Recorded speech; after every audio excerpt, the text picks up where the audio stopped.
How's it going, everyone? And welcome to another episode of No Excuses with your favorite show host, Still. Venarian? And Wallace our law, perhaps Columbina and Columbina and Columbina. Or perhaps. Yeah, so Sarathus, I'm going to be earballing Fern's mic because he's still on a store mic and trying to adjust it in real time. But you might have to crank your volume up. Might want to install that volume booster plugin. Not much I can do about it. It's weird though. It's a perfectly fine mic for gaming, but the moment you try to do anything else on it, no. Well, it's because we're Just trying no. we're trying to do precise leveling and get all of us on the same same whatchamacallit. And that's just really, really hard to do with your store-bought mic because it is very sensitive to your projection. When you scream at it, you jump. Everybody buys mics at a store, though. Yeah. What other type of mic is there? The one that he builds himself? Well, I mean, the little I meant the built-in headset mic, but yeah. But yeah, so yeah, we're on Genshin today because Fern was on Genshin, and we can't get him to catch up to us in WoWa and learn how to ride the motorbike. I do need to do more at some point, but for now, I need to focus on Genshin because they have done me dirty with the banners. I think that you don't have the right to complain about the Gacha's treatment of you. Yeah, true. I don't. Do you even know what it feels like to go to pity? Like once. Like double hard pity on the same banner for a character and weapon. Yeah, I haven't hit that. Oh, hang on. No. I did for my week, I think. Yeah, you YOLO pull so many characters. It's because usually I don't care. I've never YOLO pulled a character before. Not for lack of trying, mind you. Yeah, because you care. So it won't work. Well, even when I tried not caring, it didn't work. Yes, because you can't fake it. No, like I legit didn't care. Oh, I was just like, okay. oh, well, Okay. I'll just build pity to make sure that I've got either I'll get the character or I'll get the 50-50 for the next one on ZZZ. I'll just do that. And it didn't work. I still didn't get anything. Yeah. Fair enough. Weapon have I got on Flynn's? He is currently using the Favonius lance. That is not the right weapon to have on Flynn's. It's what all the guides are going to recommend, but you're never going to do the game mode that is the reason they recommend it. Yeah, no, that's right. It's regarded as like the S tier weapon for every single character is whichever Favonius they can hold because of the way that Stygian Onslaught is structured. Yeah, the way the best free-to-play version weapon for Flynn's is the crafted spear, the Gravekeeper's shovel. Oh, I still need to kill. Apparently, yeah. Yeah. Huh. Oh, is it one of the new crafted ones? Yeah. Okay. Yeah, that's the non-crafted one. Yeah, I thought it was always deathmatch, isn't it? For DPS, it's always. Oh, that's not free to play, is it? That one's from Battle Pass. I don't have one. So. Yeah. I need to murder abyss chickens. We can go murder abyss chickens. I don't know if Fern can access the abyss chickens. Hey, they're up in the new section of Nodcry. Mm-hmm. Yeah, and there's not very many of them on the map. I mean, I could probably just wander into that area, but I'll probably get yoinked. Yeah, no, you'll have a teleport point there. They'll yoink you 2 or 3 times, but you don't really. You're not forced to follow anybody anywhere. So. Oh, that's cool.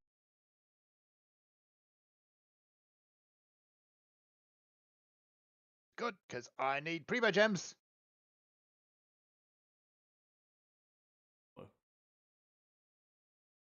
Oh.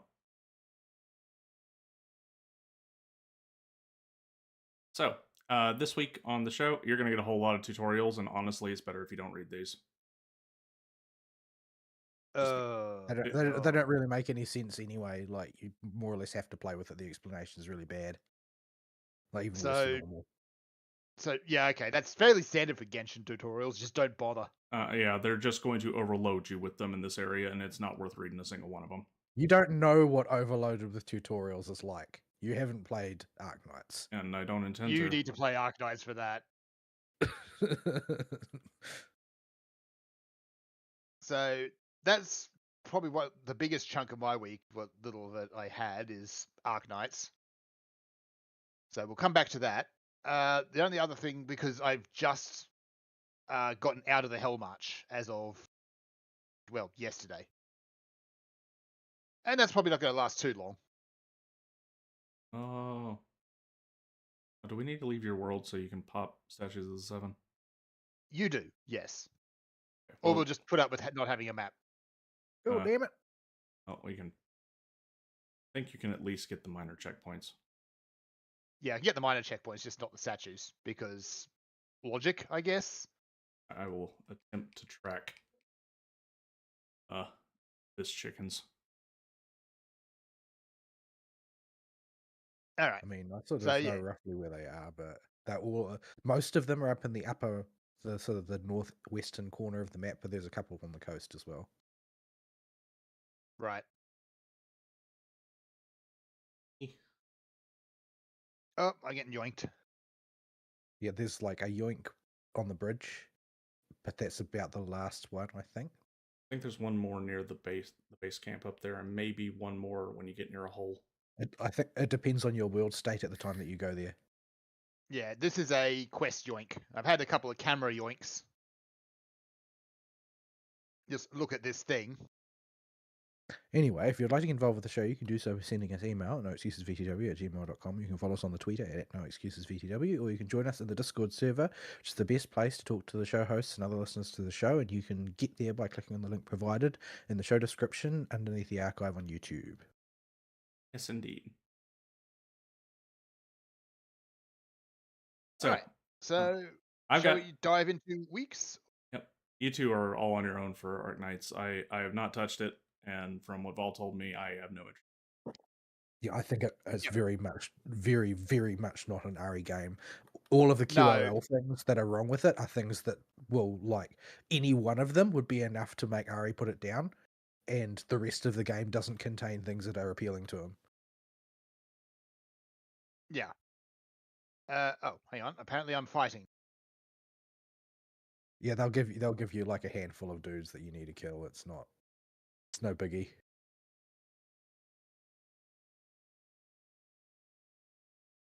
Yeah. Except I've got an under-level and under-equipped Flins. It'll be fine. It'll be fine. I was He heading. does so much damage as it is anyway. Oh right, his world level is still one lower than ours too. It is, yes. Because the grind for that last world level is immense.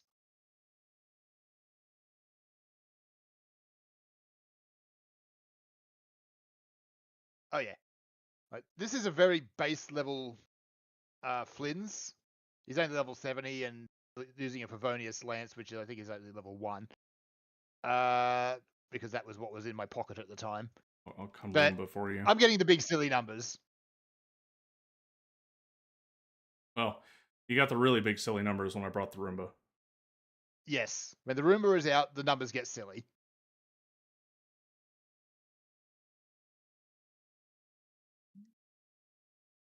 I'm not sure if I don't get Inefa though. I'm not sure exactly what I can replace her on the team with because For the content you do, you can make work. Yeah, if Ari and I talk about needing a particular character, it's like needing it to be able to enter the last level of Spiral Abyss sort of thing.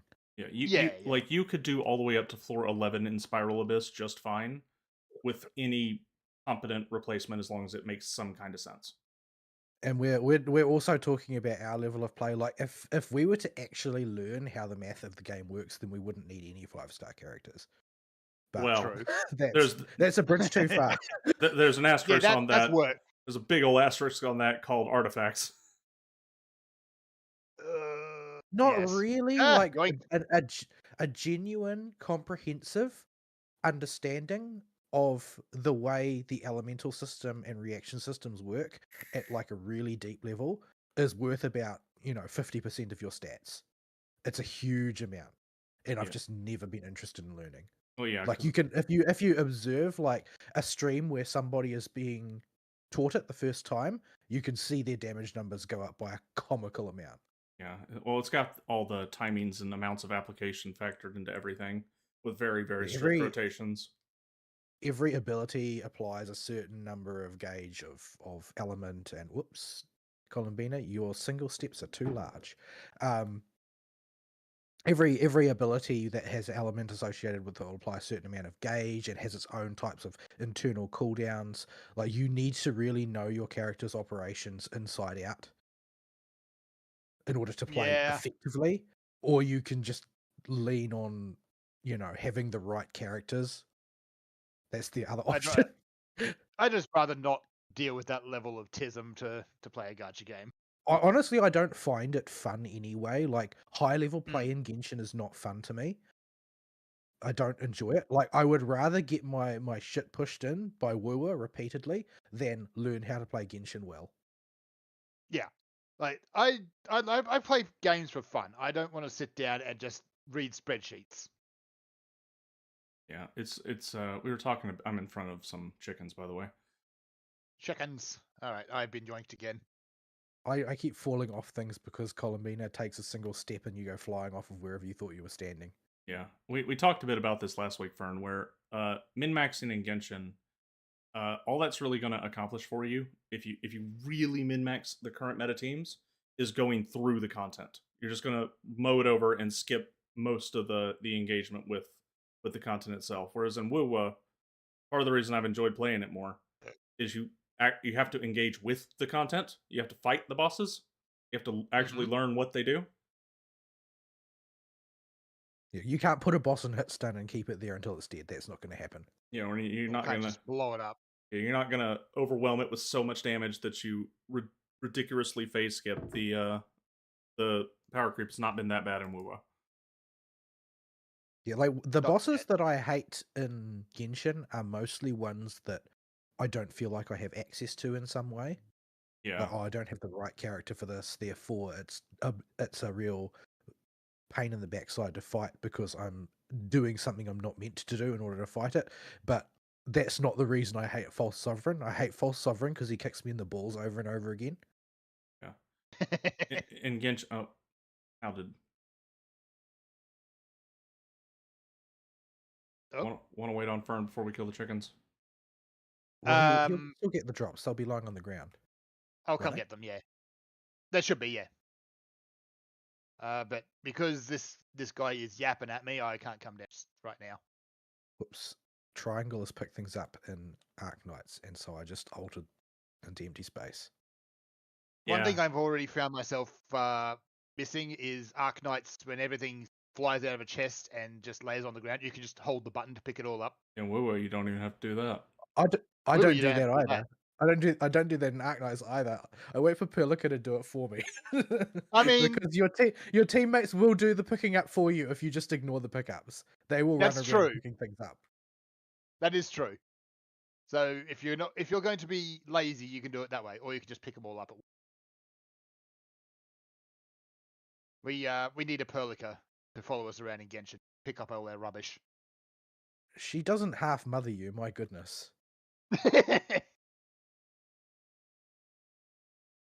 Yes, you are the smooth-brained amnesiac that she is going to dote No, on. not just you and Chen.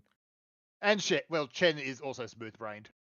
Like this is real. It's really funny after you've done a few quests, like because occasionally just Perlica will come with you, and occasionally just Chen will come with you. And anytime it's just you and Chen, like the collective IQ of the group drops to single digits, and you just do the dumbest crap. Mm-hmm. Without Perlica around to herd Endman and Chen in the right direction, they just do whatever. The chimkin. It makes you really wonder, like, the administrator was responsible for basically putting everything together, and Yeah, but while the how? administrator was asleep, all of the wrinkles in her brain disappeared. Completely smooth, yes. I think you're wearing that mask at the start of the game just so you don't that nobody can see just how cross-eyed you are. So anyway, we'll come back to that in a while. Games I actually played. We'll jump into my week, I suppose. One quick game was Holo versus Robo, which is a El Cheapo Hololive game. It's Plants vs Zombies. That's it. But it's Wow, actually a that's not fairly very imaginative. no, like even in terms of costs of turrets or units, whatever you want to call them. In this case, they're Hololive dolls. The costs of a lot of the units you place out have the equivalent unit in Plants vs Zombies cost the same. So it uses exactly the same economy and basically all the stats. It's mostly Is a this a skin Chinese change. asset flip? It's a fan asset flip. We're talking Emu Plants vs Zombies with a Hololive skin. Largely, yes. Although it's closer to classic Plants vs Zombies before EA got their sticky fingers on it and ruined it. Oh, well, yeah. I don't even know what modern Plants vs Zombies is. I've only played the classic one. I don't think even EA knows. I only what played the modern World Plants of vs. Zombies Warcraft is. one. Yeah. Does anybody Go remember and that? play. And like It was Oh, a okay. near In, Karen cute Null? little distraction. in Cataclysm. Yeah. Thing looks mean. It's a Let's cute kill little it. distraction, that one. That's This guy's hardly still simple yapping. as well. Traveler's not even here anymore. Why are you still yapping? I just didn't go up to Pyramida. That's how I got around that one. I still haven't done most of the quests in this place, so Yeah, I'm still yeah, missing a ton of them too. don't go up to Pyramida because there is yapping. they will yap. In fact, there are several different yaps. Like, because in Pyramid is also where you start the finale of the thief quest chain. If you recall, the one about the what's his name, the legendary thief. But yeah, that plot line comes to an end. I thought they were going to stretch that one out over way more versions, but they didn't. Yeah, fair enough. But then they also dropped that the guy's originally from Snezhnaya, so they might then pick up more of his backstory there later. That would make sense. He comes back later. So yeah, all right. What else was there about Holo versus Zombies? Not Holo versus Robot. Not a lot. They have a few more unique variations of robots that come down than the zombies. Like it starts off with just your standards and things like that. But by and large, everything is a 1-for-1 until you get into some of the more wacky stuff later on. And even then, I think a lot of the wacky stuff, like the GG weapon or doll, will kill anything in 21 hits and only 21 hits. I don't even know how that would be useful.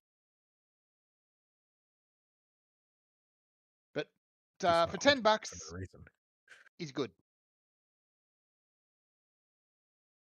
I mean, Also, if you got some fun out of it, I mean, that's going to justify it, I guess. Like, yeah, that's all it really takes, to be honest. it's a good little time killer. Also, I know they keep trying to tell me what the power you use is. I keep forgetting it because the sunflower has been replaced by Ollie. So I just keep thinking of it as simp power. What? Yeah, you're running. The whole army is powered by simping. I see. Oh, Yeah. I have to say I haven't watched very much of Hololive like at all. And like I watched a couple of streams from Beboo like over the past 2 months or so, but that's I'm about sorry. it. I just haven't had the time. Then there's a lot of other content on YouTube to watch as well. So There is. we cannot go into this area without Fern to shepherd us. I'm a coming. You really? need the flins. My bar is steadily growing bigger. Oh no. What- Yeah, I haven't done a what- whole lot of Hololive lately either. It's mostly been keeping up with Hologra. That's about it. I haven't even done that. They yeah. They're still doing whatever the hell that is. Japanese sketch comedy. Yeah. So that's that. If you want a cheap, fun little Plants vs Zombies clone, there you go.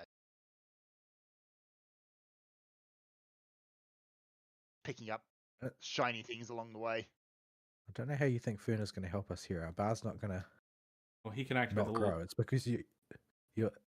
Oh right, you want him to do puzzles for you.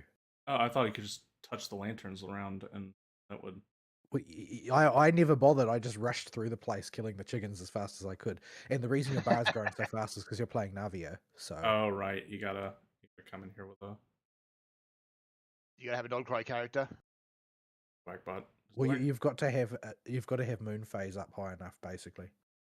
Ah. All right. Other stuff I did this week has been Dresden Files, and I'm about 6 hours into the audiobook, which is I forget what chapter number it was. The thing is doing or talking about that without spoilers. Yeah, that's gonna be rough. Yeah. I'll say so far everything is very good. The story is about as pitch black as it gets at this point. Well, it's yeah. The first bit is all gonna be remembering the trauma from Battlegrounds. Yeah. A lot of stuff happens that's not good. A lot of stuff. I don't have. Yeah, you two just ran over right away, and I have no teleport I had point over half there. health when I came in here, so I'm going to get fried. Bitches. I'm gonna die. I'm gonna die. So yeah, that's been 12 months so far. Is all so far anyway for the just dealing with the fallout from the previous book. Yeah, and they It is hard to talk about without spoilers. Yeah, it's that one's gonna be rough, but I'm glad that it seems like Butcher hasn't totally abandoned. Like I was afraid this book would just be all filler in a way, and that or it would just move straight on from Battleground, and you can't do that. No, not after what happened at the end of Battleground. Too much stuff happened there. You kind of have to deal with it. Yeah, so I'm glad he took the entire first half of that book to deal with it and moved all the plot points around. Yeah. It does do the usual thing though of here is a new book, here is half a dozen different threats all at the same time for Harry to deal with. Yeah, most of them are Harry's own fault though. Most of them are, yes. Nothing new there. Nothing new there. Flying off half cocked is sort of his thing. Yeah. Like he stops doing that. Geez, when does he stop doing that? Probably about Skin Game. But he's caused so many problems at this point and he's gotten himself in so deep that he's still dealing with that. It does have my new favorite line from him though. At a party, there'll be a white court. No, I guess not a party, but an event when he talks to It's the Chase. It's a white court event, so it's a party and an orgy. Can you tap these lanterns, Fern? Is that a thing that you're able to do? This one's alive already, so. Okay, this one's alive. Yeah. Cabbage. Yeah, no, I can't. Okay. Maybe you have to kill enemies to turn them on, I forget. Next chimkins are over the wall. All chimkins. So yeah, without spoiling the previous two books, what can we say about it? Because everything in this book is actually at this point just incumbent on spoilers. Basically, everybody in some way, shape, or form that Harry is related to, aside from like Michael, who wasn't involved. Well, yeah. Well, even then, there's a tangential problem there. Had something terrible happen or lost something in Battleground. Yeah. Because we jumped up on the power scaling factor a bit. Or Chimkins. Yeah, so a lot of characters got a bit of a power up, and at the early parts of the book, I don't think Harry quite understands exactly what has happened to some of his friends. Yeah. Well, it's more that we're just operating on a higher tier of power. We've gone from like the Satan saga to the Frieza saga, and the numbers reflect it. Yeah. Goku starts the Saiyan saga below 1,000. Yeah, Yeah. So that It just shows means you just how quickly things got out of hand. about 3 orders of magnitude. yeah. Yeah. There's the reason it takes the whole city and everybody Harry knows to deal with Ron. There's Chimkins. Chimkins. But yeah, when Harry is able to stand toe to toe with a Fey Queen and actually deliver plausible threats to her, yeah. Not to the mothers, but to the Queen. Yeah. He's And been his able to do Latin is that for a still little while. embarrassing. What's that? And his Latin is still embarrassing. Yes. Oh yeah, some things never change. Yeah. I like I guess you can talk about one character that returns that hasn't been involved since Ghost Story, with uh, not Fix but Fitz, the Oh yeah, Fitz. the the tramp from Ghost Story that Harry followed around and helped deal with his gang boss at the time. / mess with. Yeah. So yeah, he makes a reappearance, and I'm glad to see him again. Yeah, I thought Butcher did real good with him, especially as one I that don't even remember Ghost Story now. Ghost Story was one of my least favorite books, so I don't It's remember a a great deal lot of about it. people's least favorite book. it's still my favorite one. It's just so different from the rest of the series.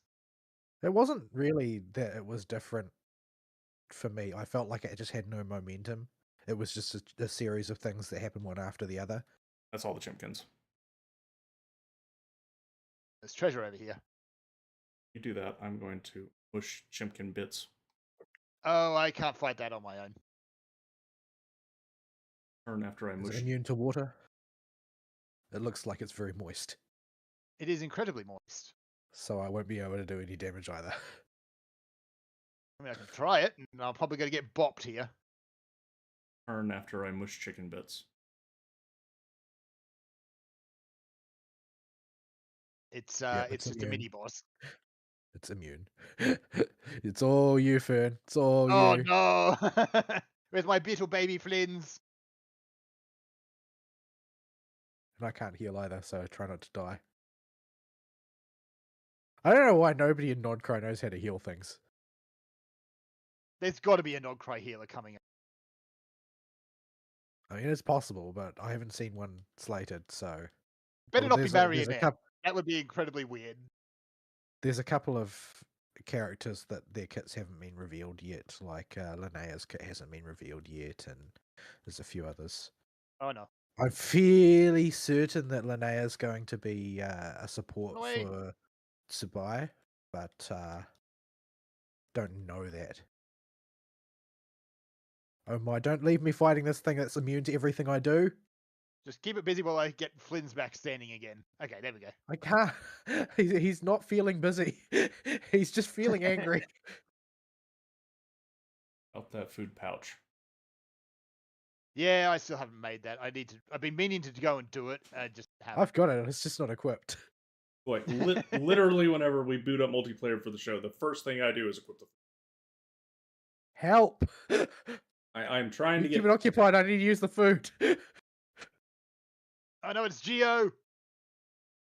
Where is my food? Colin Bean is very full now.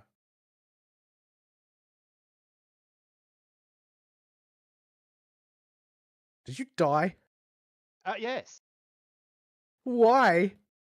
Because Flynn's is tiny baby Flynn. I'm doing 200 damage per hit. I'm coming. Not coming very fast, and Fern didn't tap all the waypoints on the way. I got it once I saw.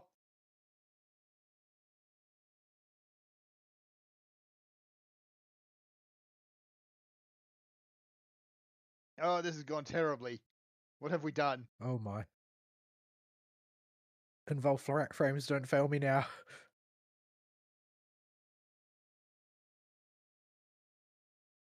Blackbot is I coming. think I'm wearing him down. 200 damage at a time. He's wearing me down in significantly larger chunks, unfortunately. And I'm out of stamina. I can't dodge anymore. Oh, we've done a terrible thing. Blackbot is here.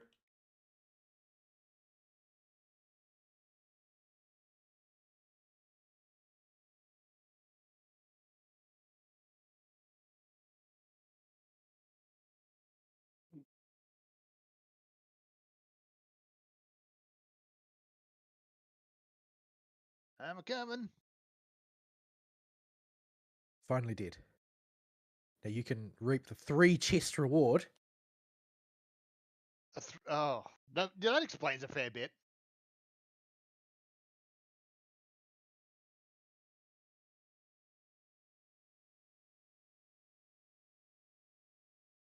Why are you electrocuting yourself, Fern? I mean, not Fern, Nari. I wanted to put the Roomba in the water. This isn't Mario. This isn't Luigi's Mansion. You can't suck up the ocean. Sure, I could do it.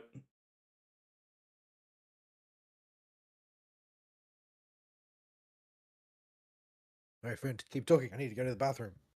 All right. So that's basically been it. Not a lot we can actually talk about with 12 months without colossal spoilers.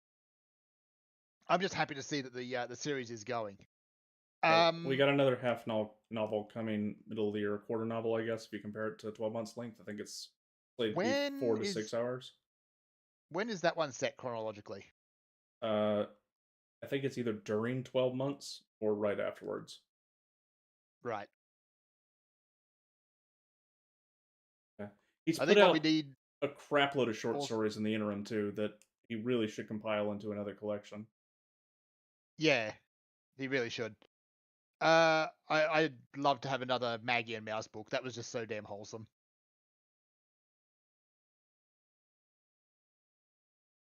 Basically anything with Maggie in it is wholesome at this point.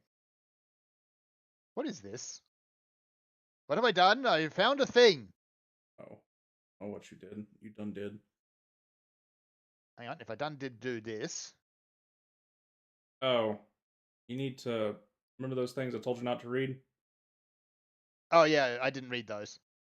Yeah, there'll be little balls on the ground, and there'll be little flowers on the ground that are glowy with light, and you find one of the flowers, or let me see which one you're on. Okay. You need to find a light ball note, you need to shoot it at the flower. Oh, the purple flower. Okay. At the little thing I'm standing next to. You need to shoot this. Pew. Now you need to get the buff from that. Now you need to aim at the eye, but don't shoot it. Hold the aim until it fires, and then right before you're about to get hit, release. Just wait for the shield to flash. Don't worry about where the projectile is. It's not accurate. There. And then you gotta do I didn't actually wait for another one. It's going to be several. Almost all of them. You can hit them all at once. So almost all of them are multis.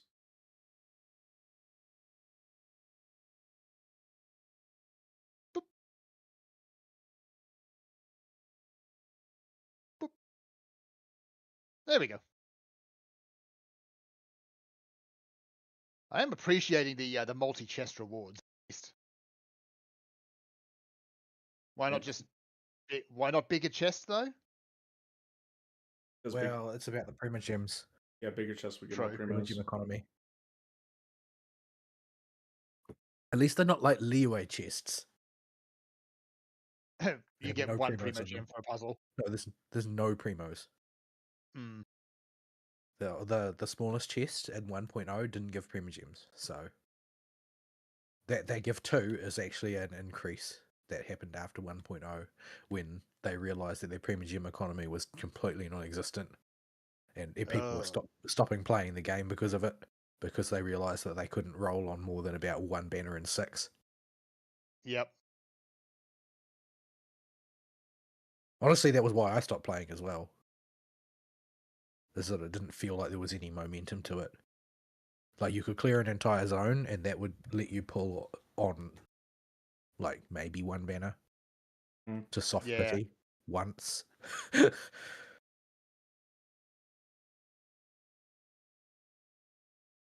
fired that one from too far away. There we go. So I can at least tap those lanterns by throwing Yeah, I knew whatever the hell these things are at them. I knew there was some way. Mandragoras.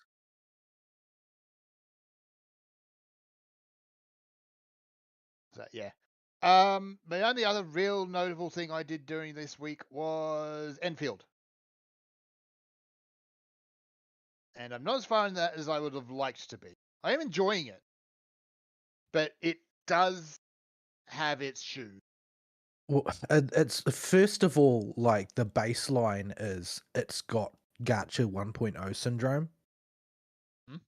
In that it feels basically the same as every Gacha does in its 1.0 deployment, which is to say completely jank because they don't know what they want to do yet. Yep. And the story is And- very slow moving at first, the same way it is in every Gacha at 1.0. Yeah. And tutorial. Tutorials. Yeah, I'm still unlocking tutorials, and there's still like a button in my menu I haven't unlocked. And I haven't played a huge amount of the game, but I've played more than enough to divest myself of all the tutorials from most other games. Yes. But they're adding in they I don't know if they added it in the last patch or if they're adding it in the next patch, a mechanic to allow you to skip tutorials that you already know how to do for the construction system. Oh, okay. So if you've Yes, played a they- factory game before, They said something about adding a content already mastered button, which just claims all the rewards for you. oh, good. You know, Yes, I know how to factory game. Thank you. if you have a player base of mouth drooling idiots, Raging autists. yeah, who can't figure stuff out by playing, does including a redonkulous tutorial really help? Because I can guarantee they can't read either. I can think of a better use for the tutorial, like because the tutorial is not very good at teaching you what to do. But I think that the tutorial format that they have for the factory would actually be kind of fun as a challenge. Like if instead of trying to tutorialize you in how to do X, they said you would load into the stage and they would give you a production challenge that you had to try and meet with limited resources. I think that would actually be quite fun. Just like the lantern Yeah, fern. a lot of oh, what have I got to hit? I don't Oh, know. I haven't the done this puzzle. The I don't know lantern. how anything here works. Let's wake the lantern up. Yeah, so Yeah, a so lot me of and that Vol don't factory die. games. Yes, a lot of factory games already have a system like that where they'll give you a production goal and usually very limited resources and tell you to figure it out. My guy, are you bugged out? I think he might be. I just see a dude marching on the spot. I don't even Or see him doing limping on that. the spot. Well, apparently, currently in. Oh no. Oh. What? They're going to move. I get the ultimate dislodger. I don't know what's going on here. Yeah, I don't. Have you tried throwing the light balls at them to see if anything happens? And, like, Yeah, they just bounce off. what about the one that's They just moving? bounce off. I don't see one that's moving. Oh, Oh, I see one that's moving. It's this one over here for me. one over here for me. Yeah, okay. This, I think, is one of those ones that's just going to break if you try and multiplayer then. Yeah, maybe it just doesn't work in multiplayer.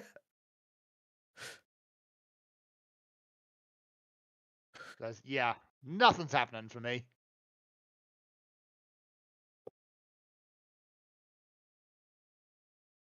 All right, moving on then. That weird So- ghost that flies around Flynn's reminds me of that obnoxious prick who harasses you when you're playing Darksiders 1. That's sort of tethered to you. Yeah. This one's at least doesn't talk, Which is a big plus. which is a very big plus.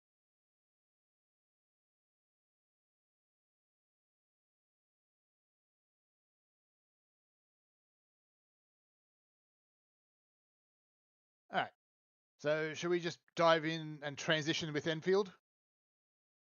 Sure. I did talk a little bit about it last week, but it was mainly reasons why I think Ari really should stay away from it because it'll just make him angry. Yeah. I'm enjoying the characters so far.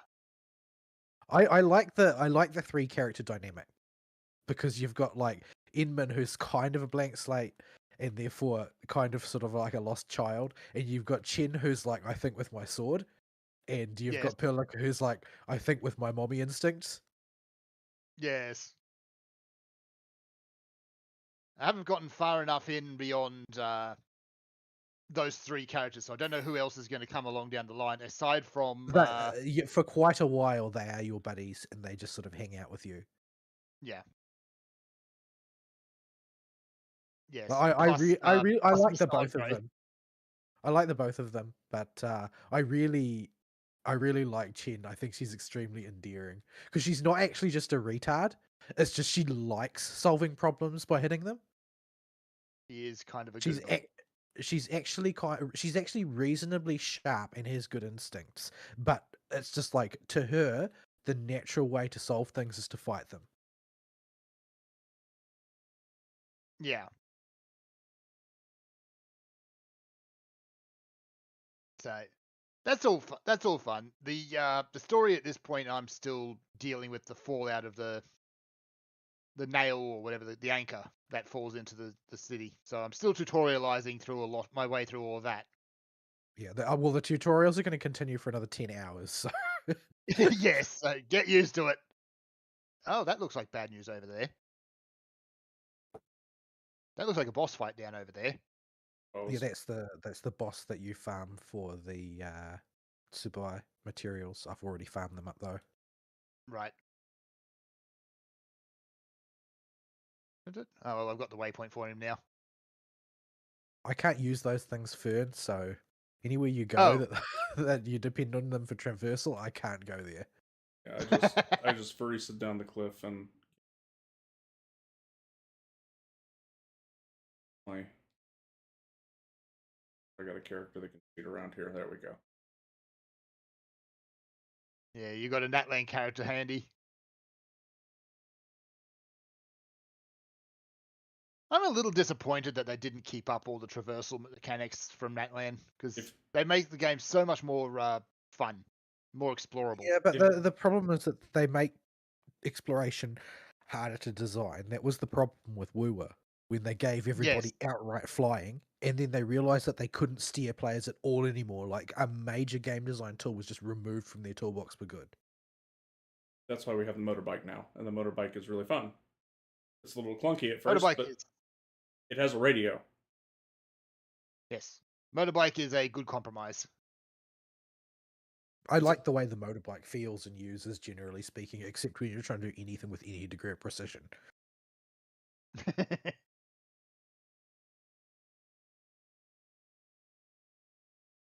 All right. So yeah, what else to say about Enfield? In terms of gameplay so far, it is like, as you said, just kind of stock new gacha.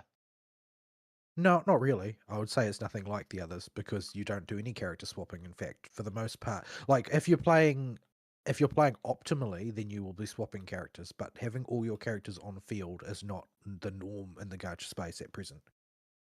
No, it isn't. So yeah, you've got everyone on the field at the same time, and they are operating independent of whoever you're driving. But you still Yeah, call in their special attacks and their ultimates, which is nice. yeah. Well, the thing is that you don't just call them in; you have to trigger them, which means you have to Yes. set up various conditions that will cause them to be ready to combo, and those conditions are quite variable. They give you Mm, very simple ones for your tutorial characters. Like generally speaking, the only thing Inman has to do is to trigger Perlica to come in is you hit your attack enough to use your finisher, and then as yes. soon as you use your finisher, Perlica's like, yeah, I'm up. But then you've got other ones like Last Right. You have to have inflicted 3 stacks of cryo debuffs in order to trigger her combo, which is a lot more Mm, complex to do, especially when different elements might eliminate those cryo debuffs if you overlap them. So yeah. yeah, there's more nuance to it than just you call in an attack from your teammate. Like yes, you do, Yes. but you have to set them up for it. Yes. Like, there's a fairly good combo you get right from the start between Enman and Chen, where you basically have a direct chain which applies vulnerability stacks, knocks them up into the air, and then you hit them with Enman's special to do a stupid amount of damage. It's your basic crush combo. Yeah, they basically give you that so that you can see how the system works. Mm. But everybody's got their own sort of methods of triggering combos. Like, and Yeah, for instance, the GI one that I use with Last Right, her combo is triggered by you using up all the stacks of the buff that she gives to your on-fielder. Okay. And so it's basically like her buff is she heals a character that does a final attack. So you have to have used up all the stacks of heals that she gives you, and then she will combo in. So it's not one you're going to see super often. Well, I mean, that depends. It's actually because virtually all of the stuff that Last Right does is triggered by her finisher. Like, because Last Right is special in that she can't generate alt energy with other people's abilities. She has to be doing it herself. She has to be on Right. field. And so you kind of need to be triggering lots of things, and because the combo from GI is triggers cryo infliction, you want to basically do Last Right. You basically enchant Last Right with the healing on final hit buff, and then consume 2 stacks of it. And with the final hit will apply cryo infliction from Last Right. So, and then the second time you do it, you will consume the buff, which will trigger GI's combo, which also does cryo infliction. That will mean you've inflicted your 3 cryos that allows Last Right to do her combo. All right. That's like a simple example of the sort of combination that you're looking to set up. So both of them get to do what they're trying to do to get to your big finish. And of course, triggering things like that is a much more effective way of building stagger than just sort of whomping the enemy over and over again. Yes. So I think a lot of the build craft behind a lot of these teams is going to be who flows into what. A lot of it also ends up being SP economy, I think, because SP economy is my biggest problem right now. Like, I just never have any.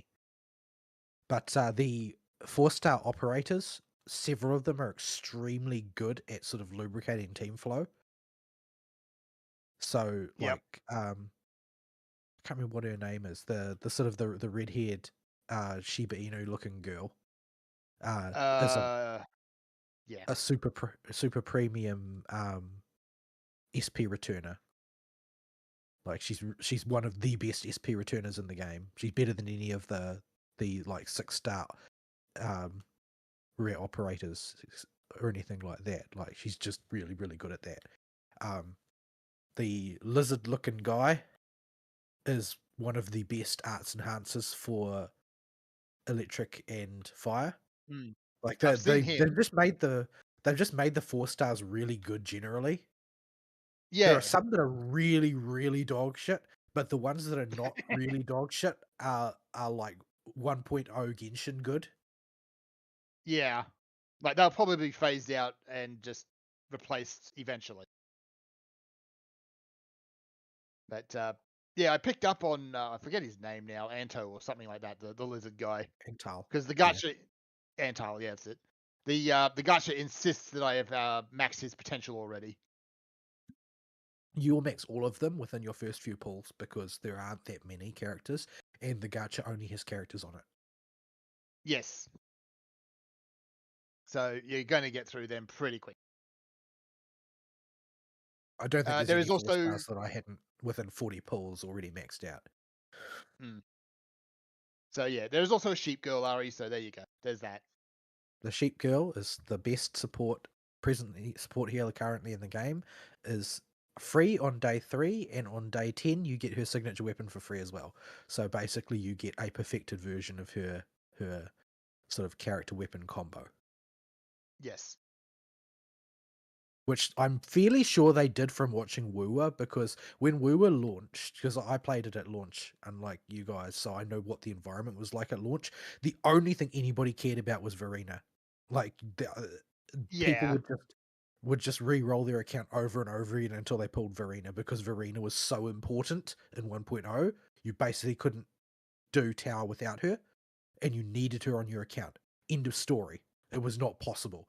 So I think that probably Arknights did this to avoid a phenomenon where somebody decides that the best support out of the 1.0 characters is necessary, and it propagates a whole bunch of people molding over rerolls and then quitting the game if they get sick of it. Because the amount of tutorializing makes this game very reroll unfriendly. It takes ages to get through things. So yeah. And they just stuck it on the sheep girl because people like sheep girl. She is quite adorable, and Mr. Dolly the sheep is also adorable. Yes. So far I'm having fun with it. It is dragging a bit in terms of just how fast the plot moves.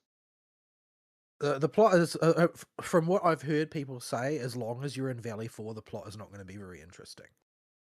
Yeah. It's because it's basically the entire plot for Valley 4 is trying to clean up.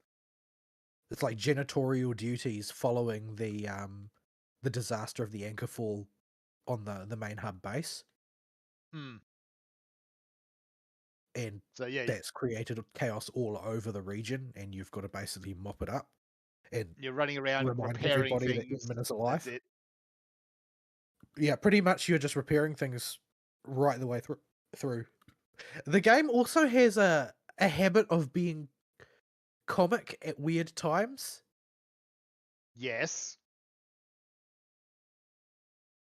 It's like, it reminds me a little bit of like Antal's character description is that he thinks that he is a good comedian but has zero sense of comic timing. And so he tends to make people around him very uncomfortable. Yeah. And Even and his this is even his quote when you pull him is something like I'm thinking up a bad joke. But this is sort of like the game's attitude to humor generally, is that it comes out at the most bizarre times, and it will be very, very on the nose. Like the Let's just make sunglasses things guy. awkward. The sunglasses guy was amazing though. Yeah, but it's not exactly a tonal match to what's been happening, is it? Well, no, everything up until that point has been very heavy, high stakes. Let's get everything involved and show you what's going on. Except, really. It's like, as advanced as I would call it, outright somber. Yes, and then suddenly you get out of that. Enman wakes up, and then the next thing you see is sunglasses guy. So when that happened, I just lost it. The tone I up until don't want that was nah. I don't want to spoil it for you because it's something you have to experience, but there's like one other major clunker that happens where a gag just sort of gets dropped, and this is supposed to be a really serious calamitous event that you're watching unfold in an instant before you, but the expression on the face of the character in the frame is like, this is straight out of a Looney Tunes. It's like, this is completely like the scene was written for comic effect, even though it's supposed to be totally serious. I have a pet goat now. Yeah, you can throw him at stuff. I haven't rounded up any of the goats. You're supposed to put them all in the stable. I haven't done it. It sounds like too much work. Supposed to put all the goats in the stable or just a few nearby? I have no idea. I didn't want to do it. That's why I don't know.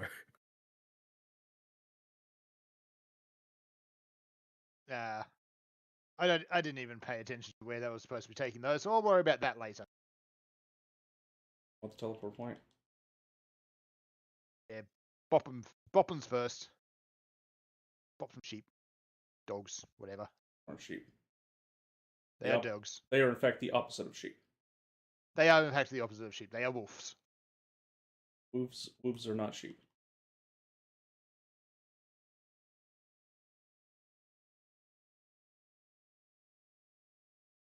Enjoy your superconduct. I will. For all that physical damage bonus. Everybody loves physical damage bonus. All of the rumors right now are that the character that exists in the slot that Sandrone used to be in before Sandrone was wiped out from the database is that it's a superconduct character. Right. It's like the most red-headed stepchild interaction, elemental reaction in the game.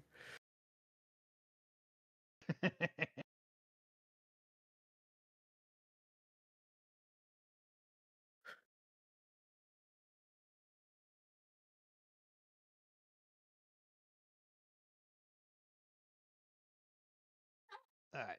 So that's been my week. It's been a lot of little stuff, but I should be out of the Hell March for now. For now. I don't think I ever will be. Yeah, Hell March is Really R and doesn't D feel like it. pages.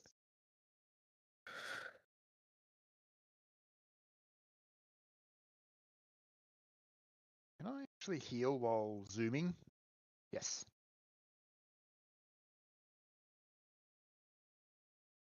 I haven't even been here. Yeah, I haven't been here either. I don't even know where here is. I can't see anything on the map. The map is blank. Plus Fern, Fern. Plus. please kill the thing, Fern. I do not have. Where is the thing? There's the thing. Okay. It's literally It's the glowing golden thing immediately in front of you. the next one.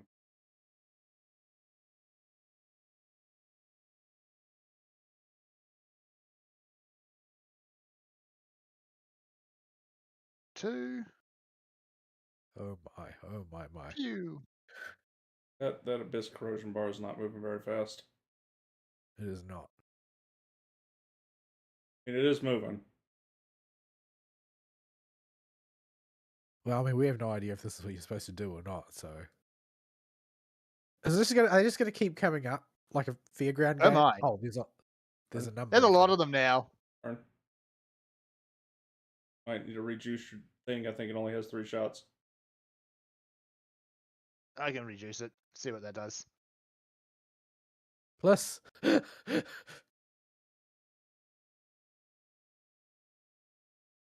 they don't all fire at the same time.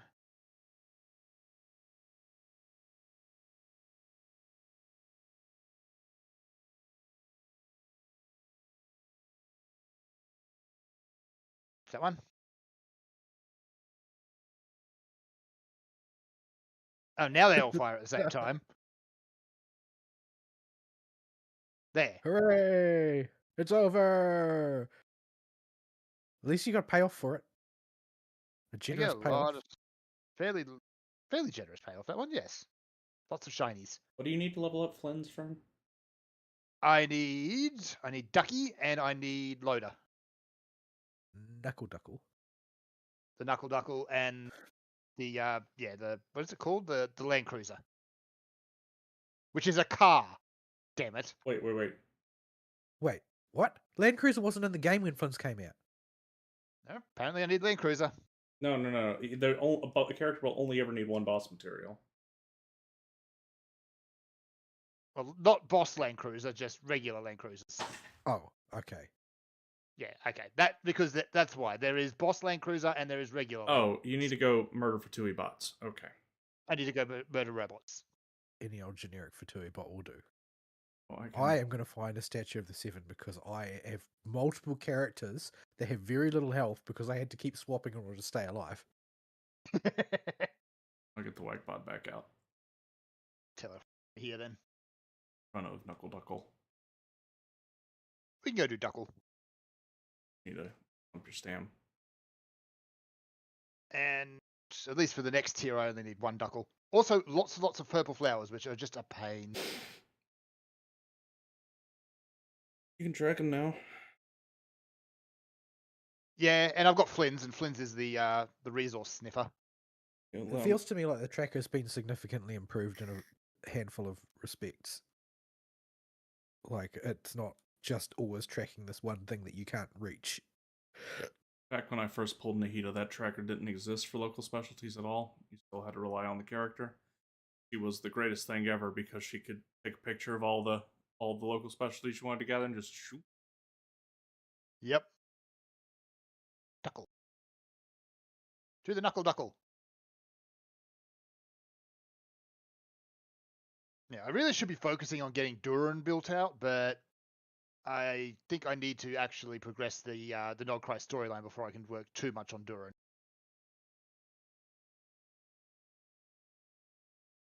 Duckle time.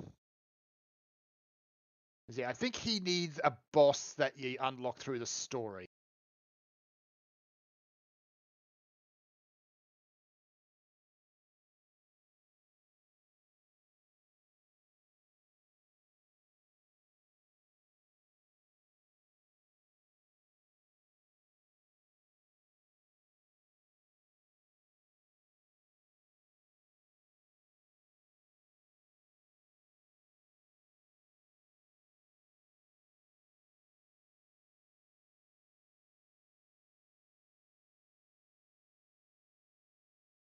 Oh, knuckle duckle.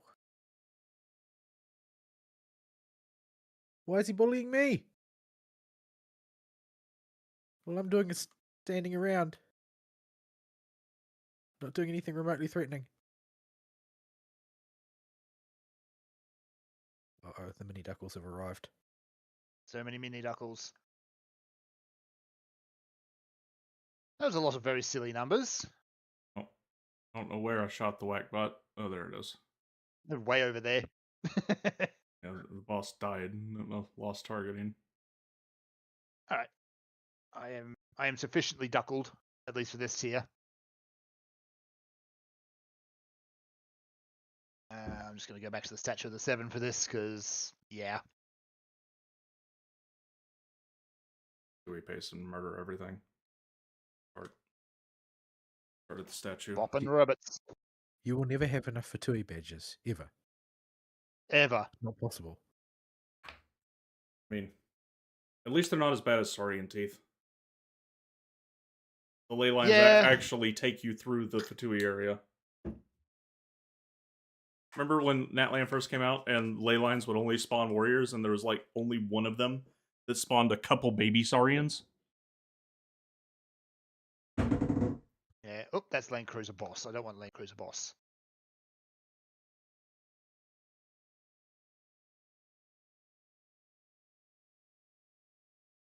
Where am he going? Don't know. Teleport in. Just go through the front door. That's the easiest thing to do. There is robots. We go smash robots.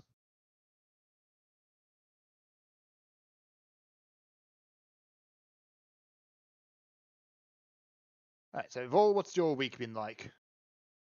Miserable. Absolutely miserable. I was at work more than I was at home.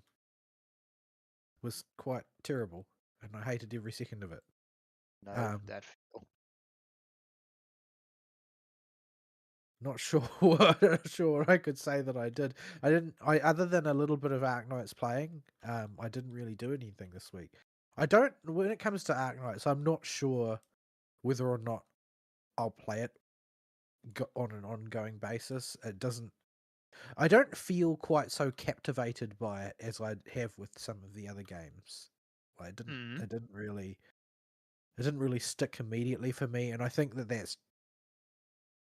The game sort of militates against focus as far as somebody like me is concerned, which erodes my ability to attach to it to some extent. Like, I want to be swept up in the story, but it furnishes you with so many distractions that you can't get swept up in the story, even if the story was really sterling, because they'll jingle their keys in front of you, and your gaze will just follow it. Yes. There's not really much you can do about it either. It just feels that way. Yeah, so it's not. It hasn't caused me to hit a latching point where I just absolutely have to log onto it because I want to play the game.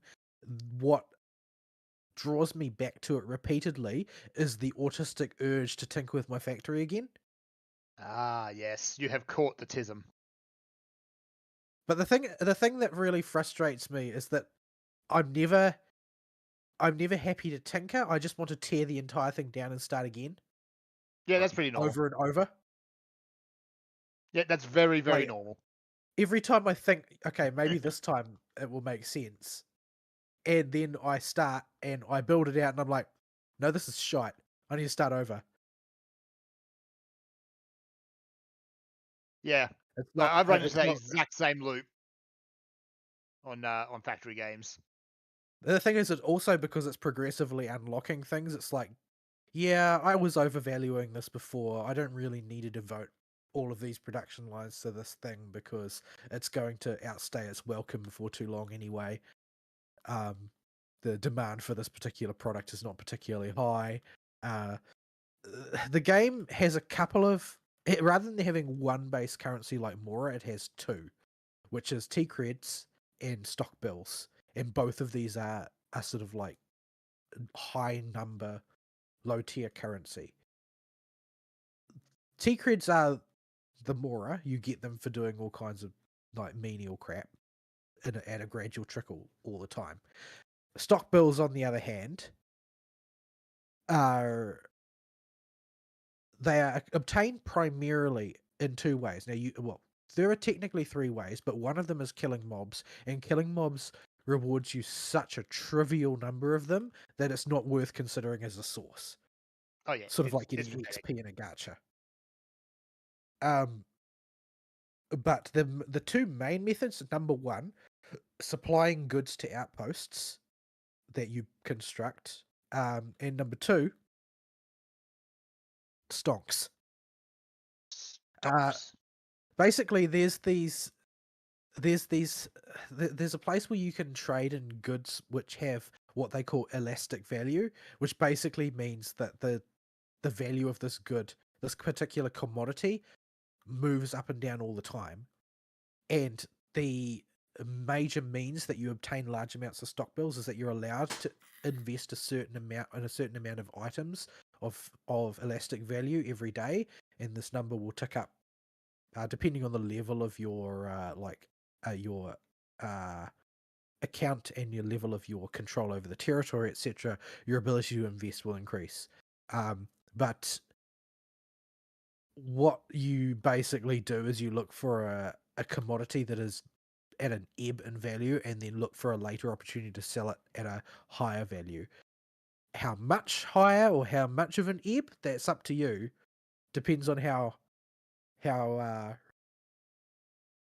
of a risk you're willing to take, I guess. Interestingly, the optimal way, from what I've seen, to execute on this loop is actually to not sell them in your own account, but to visit a friend account, because it seems, based on my experience, that other people's account tends to have higher returns than yours. Like there's presumably, I assume there's a bonus attached to selling commodities in other people's worlds to encourage visiting them. That would make sense. So yeah, that seems to be a way that you can get a really good cash injection of stock bills every day. But by and large, a lot of the stock bills you get is just going to be selling things that various places want. And yeah, so you've basically got to set up your factory for goods that are in demand. But there's of course going to be a certain requirement for goods throughout the tech tree, depending on what you need. Like if you want to mine high tier ores, for instance, you need to start with the technology for your basic standalone mines the crappiest ore available mining rig and then upgrade it. You're almost dead, by the way, Which Ball. means that I know it's been like that for quite some time now. I just have to avoid getting hit. That's all. I guess I could feed some more food to Columbina, but she must be getting fat by now.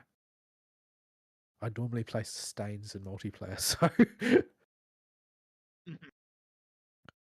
But yeah, so you still end up requiring various components and so forth from the entire length and breadth of the tech tree in order to keep going, but you can't. You've only got so much space to build factory facilities in, so you don't really want to attach a huge amount of value to those things. So yeah, there's a certain amount of balance where you're going to want certain facilities in place that are relatively switchable between production, Mm-hmm. so that you can switch them on to producing things of questionable value in the moment, but necessary to produce other things in the tech tree. So yeah, there's the particularly early on, the factory is quite hard to use largely because you only have very few ports to work with, but eventually you can build this logistics bus thing, which creates sort of like a wall around your production area, and this wall is all stash basically. You can set outlet points in it that Okay. allow you to dispense stock from this wall around the periphery, but the wall is very, very expensive to build early on. Like, you need a lot of stock bills, so you have to interact very much with the system of acquiring them, because Gotta you get your otherwise song. just won't. Because you've got what, 6 ports or something that you can use as outlets for material Yep. initially. So It's in not order to much. Yeah. construct any more, you need to basically build this logistics depot around the periphery of your main production areas, and this is like the critical step. And so basically the take home message from somebody who has a reasonable streak of autism and attempted to play this game is push forward with the story, because there are facilities that only unlock when the story is advanced to certain points, and you are really doing yourself a serious disservice if you try and optimize for the 6 points that come out of your core unit, because you'll be able to construct a great deal many more later, which will smooth over the process considerably. Plus, the different layers of your industrial technology sort of tech tree thing, they unlock due to story as well. Right. I don't think that there are more than 3 tiers at present, but I've unlocked all 3, so you can unlock them early on. The third one unlocks. I think the second one unlocks when you build your first outpost, I think, which is the only one that I built so far. And the third one unlocks after you meet Yvonne. So at Oh, that point, you've got access to all the basic technologies. yeah. I haven't So actually encountered Yvonne herself. I've encountered her voice messages though. I like Yvonne. Like, I'm saving all of my gacha pulls for Yvonne because she reminds me of Liz, Oh dear. except significantly more blessed in the chesticle region. But yeah, I think she's a charming character. I like her. She's also extremely strange. But yeah, so once you've finished her sort of like bit of the story, of the main story, where you cross paths with her, around that time was when I unlocked the third layer of the tech tree, which will get you access to a lot of the main technologies, and most importantly, the whatchamacallit, the mining rig. There's other the highest tier mining rig that I've seen anyway. The other important logistical things that come with unlocking different layers of the tech tree are the second layer has a technology that allows you to run short power cables out of the power distribution pylons, not just out of the main relay pylons, which gives Oh you a yeah. lot of building flexibility. And the third layer of the tech tree gives a small power projection region to the relays themselves, not just to the pylons. So you don't end up in the situation where you're constantly building pylons next to relays like I did.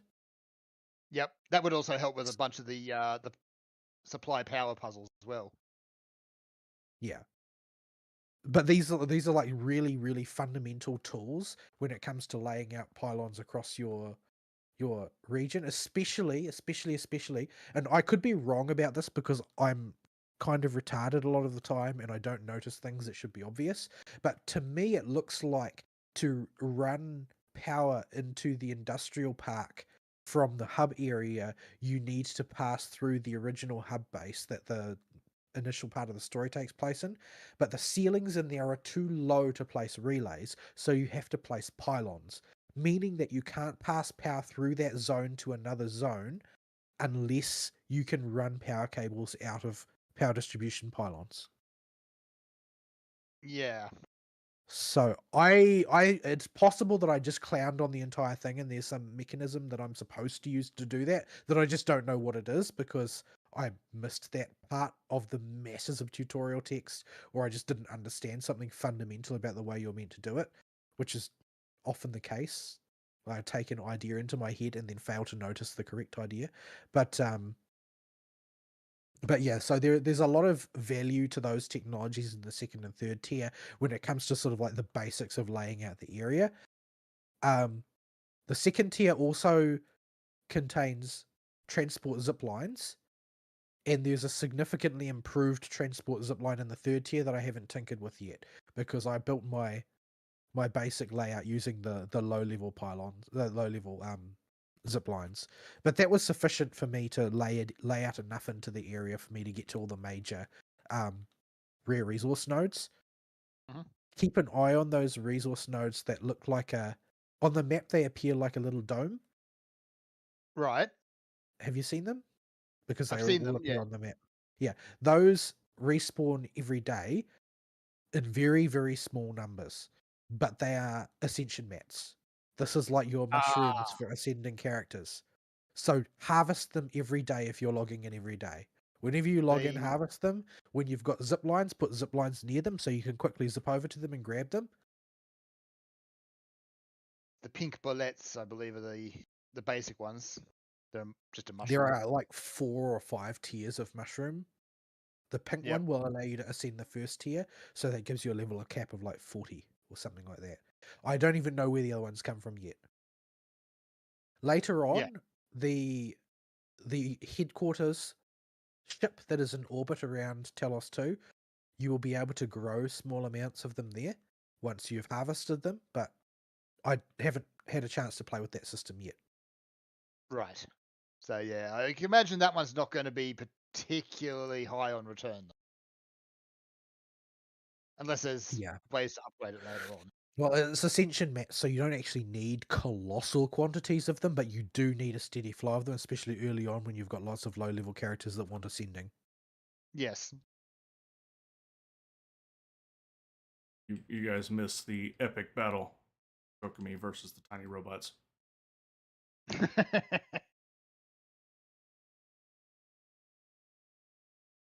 Listen, Kokomi. Fish wife. Evernight does lots of damage with jellyfish, but you do not do lots of damage with jellyfish. I mean,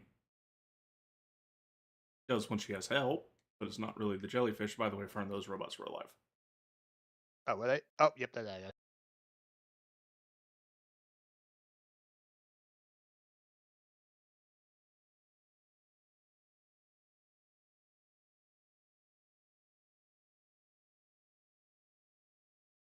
Yeah, so it is a good idea not to let yourself get too drawn into factory optimization too early. Try and get all 3 layers of your tech tree first, because there's sort of the fundamental logistics of being able to do things like split and merge belts are too important.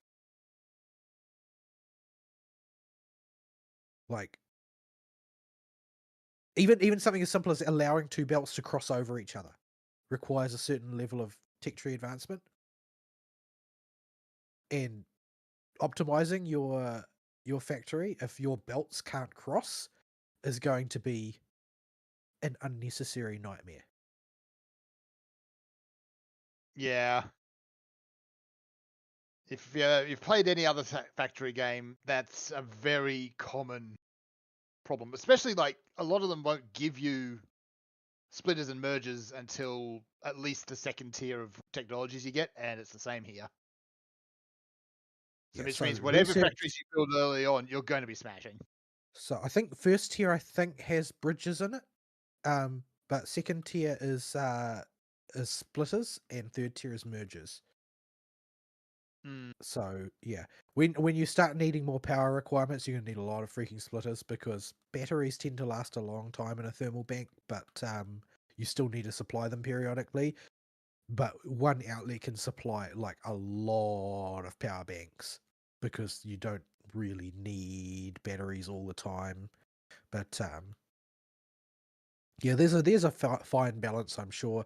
And ultimately, if you're just too much of a retard to bother with the production facility, you can simply get other people's blueprints. Like there's a facility built into the game that somebody can come up with a really optimized blueprint that they like and then post it in the game.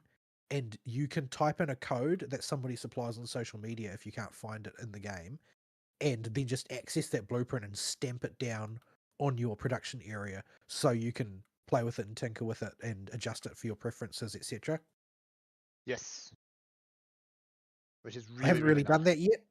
I haven't done it at all, in fact, because I just like trying to learn myself. But some of the more sort of advanced efficiency concepts for high production are probably best learned, by my estimation, by getting somebody really experienced blueprint and then picking it apart to see if you can replicate how it operates. But yeah, there's it's not as deep as like real Factorio or something like that, but it's a sort of a nice addition to a gacha game, especially because they've used it to basically eliminate gear farming. Which I am Um, always so in favor of. like instead of doing that, you basically have to be autismal about producing the materials required to craft the gear that you want, and there's a lot of fixed stats in gear. Um, This has an interesting distorting effect on normal gacha rationale, right? Basically, in all of like your normie gachas, like if we look at Hoyo games or Werwa or as an example, crit rate, crit damage are super important, right? Yes. That's just the normal thinking. Really not so right now in Arknights, and the reason for that is simply that you can't get enough of it because you can't mold over your secondary stats until you pile up a nice big crit ratio. That's not available to you. You simply can't do it because everything isn't rolling for random stats. So it's more about carefully picking through to your best stats that have not been saturated. So basically, attack, for instance, remains powerful for a lot longer because unless you have a way of getting a lot of crit or a character that exploits crit for her mechanics, and I say her mechanics because apparently Yvonne does this. I don't know what Yvonne's kit is, but I've heard people say that she's like the main 6-star in the game right now that actually cares about crit because her mechanics work using it. But if you aren't going to be able to exploit mechanics directly, then just having a high crit value in general, like it's pretty normal to target 60 to 80% crit in a game like Genshin or Star Rail because you can do it. And then you've got to sort of, hit your 120 to 180 or more crit damage in order to balance the ratio. But in Arknights, apparently you just don't. Just don't. Just don't bother. Yeah, because you can't do it. There's no random stats. Unless there's a real big payoff, and it has to be a real big payoff, there's not really any reason to try. It's not going to benefit you in a substantial way. Because when you pick a piece of gear to craft, you get that piece of gear. It's not like there's no RNG, because there is. You have to fit the gear out with essences or something. I can't remember. I haven't played with the system yet. But that part is the part that is random, and apparently there are ways to like sacrifice pieces of gear to emphasize stats in various other places. So it's still ultimately sort of hooked into the crafting system. Like, provided you can supply materials and stock bills, you can make as many pieces of gear as you want with the stats that you want in the sets that you want. Hmm. So yeah, that's going to take a lot of grind out, especially when you can just let your factory run in the background. But yeah, in the abstract, like, this is sort of like my ideal crafting system for a gacha game, is one where I've got like a full-fledged factory minigame to tinker with in order to do my crafting, and that it's generally a good idea to mull over getting as many materials as possible. But Bracetism. but yeah, the game as a whole has to grab me, and the fly in the ointment here really seems to be the fact that, although on a very superficial level you can just enjoy the story in the abstract as it is presented to you to the extent that it's there, the sort of things that cross my timeline on the Twitter suggest that the story is very radically different in interpretation if you've got a solid grounding in Arknight's the original game. So I'm gonna have to find whatever is the equivalent of that Dark Souls guy and watch a bunch of Yep. videos, I think. I have to find the Arknight's body. Yeah, I Because know Arknight's story is dark, like yeah, real it is dark. incredibly depressing, and from what I have heard peripherally, there's a reasonably strong interpretation that, if not presently, then definitely, at least in the past, the main character is the bad guy of the setting. Right. But yeah, well, how that affects Inman, I don't know. Like, Pelica is kind of autistic about building factories, which is not something that is normally associated with the good guy faction in fiction. But Relic kind of autistic about a lot of things. well, she's the only thing keeping Inman and Chen on the straight and narrow. Yes. Because I'm pretty sure that there's a scene in Star Rail where you have the opportunity to lick a frosted handrail. And you have to click it. You just have to. And this also seems like the sort of thing that Inman would do left to her own devices. I don't think she's quite as bad as Stell, but She's not as bad as Stell, but she is still sort of like a lost airheaded child compared to what she was in her former life. yes. Um, I used to be a super genius. Now I lick windows. but yeah, the fan nickname for her is Penguin. I don't think it applies as much to the male version, but the female version one, like the way It does look her like outfit is structured and the way that she sort of waddles about, is that it's encouraged the nickname Penguin for her. it does look like a penguin. And of course, the mask looks kind of beaky. It does look big. I assume the mask does come off at some point. I really don't like them. There is a face under the mask in terms of data mining the model, but as far as I know, the mask doesn't come off in any content that is currently out. Yeah. That's something that'll probably happen later then. It'll be a big But moment. yeah, I've had a tinker with the game and I've seen a bunch of stuff.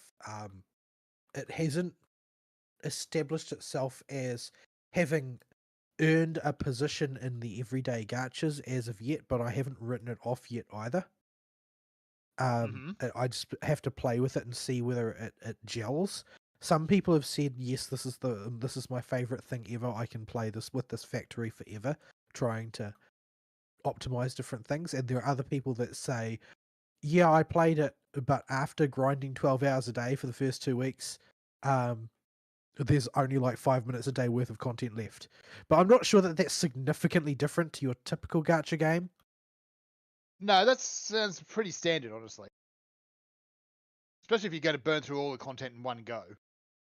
But yeah, I really need to see, like, how are they going to lay out their rewards economy, because the gacha system in Arknight's Enfield is incredibly convoluted. it's got some things that are simplistic by comparison, but even like their pity system is unbelievably Byzantine compared to other Yeah. gachas. Like there are bonus pulls at various places, and then there is like pities that carry over and pities that don't. Like for instance, there is a 50-50, and that 50-50 kicks in at like 60 pulls or something, 60 or 80 pulls, I can't remember. Yeah, I think it was 80. And I think it is 80. Yeah. I could be wrong though. But that 50-50, it doesn't matter whether you won or lost. It doesn't carry over. And no other 50-50 does as well. Like you could, on your way up to hard pity at 120, you could pull 20 6-stars from the standard banner and it wouldn't alter your odds of getting the one that you're actually targeting. The 50-50 is eternally present. Right up until you hit the 120 mark where you're guaranteed to get your target. Now, if you haven't hit pity yet, if you haven't hit the 50-50 pity, as opposed to the hard 120 pity, then that accumulation towards your next guaranteed 6-star does carry over. It's just the outcome of the 50-50 doesn't carry over. And if you're between the 50-50 and the hard pity of 120, that top cut doesn't carry over either. So Right. yeah, the rules are really complicated, and I don't like that they're complicated, because complicated rules in a gacha usually feel like they're trying to trick you. Mm. So the rule of thumb is, if you care about getting a particular character, save 120 pulls. Don't think about anything else. Don't think about building pity. It's not really an efficient thing to do even in other gachas, but it's especially inefficient to do in Arknights. Yeah. In various other ways, it at least at the start, it's kind of generous. Like you get a lot of standard pulls early on, which isn't that unusual, but it is the way things are. But then it dries up really quickly. And the system for working out how many pulls is really complicated, because there are 2 pull currencies. There's the main pull currency of Ouroboros, and then there's the other Aura something or other currency. Now, to do 1 pull costs 500 Ouroboros, but the other currency, the other pull currency, the golden coloured one as opposed to the red coloured one, translates into 75 Ouroboros, which doesn't go neatly into the pull number. And it doesn't really seem like that other currency does anything other than be the currency in which you purchase for real money, if you want to go the real money route, and B, it unlocks tier B of the battle pass. So it's a 3-tier battle pass that is structured in the way that Phantasy Star Online 2 is, in that there's a free one, there's one that you purchase for premium currency that will reward a similar +1 type, I think it's actually +2 in this case, type of amount of currency if you complete the battle pass. So it will pay for itself. And then there's the 3rd tier, which is the money tier of the battle pass, and you can unlock all 3. Yeah. So, but that's the only other use that I have noticed for the golden premium currency. So it's the red premium currency that you're pulling from. But the fact that they've got this extra layer of complication is very strange to me, and smells like they're trying to just obfuscate the way the system works to catch out people who aren't paying attention. I You don't also have want to interpret it. the Go on. banner limited. You also have the banner limited tickets that go with it too. Right, yeah, so this is another aspect that one could call generous, but is more sort of like the drug pusher saying the first taste is free, where they allow you to get limited time use tickets for the featured banner. So at the moment, you have access to, how shall I describe, 5 for Star Glitter, 5 for login rewards tickets for use on Laverton's banner. which will Yeah. expire after that banner is gone. You can't save them. So you're sort of going to end up rolling on Laverton's banner whether you like it or not. Yeah, you'll Like at whether least you're get interested in getting her or one not. tentpole.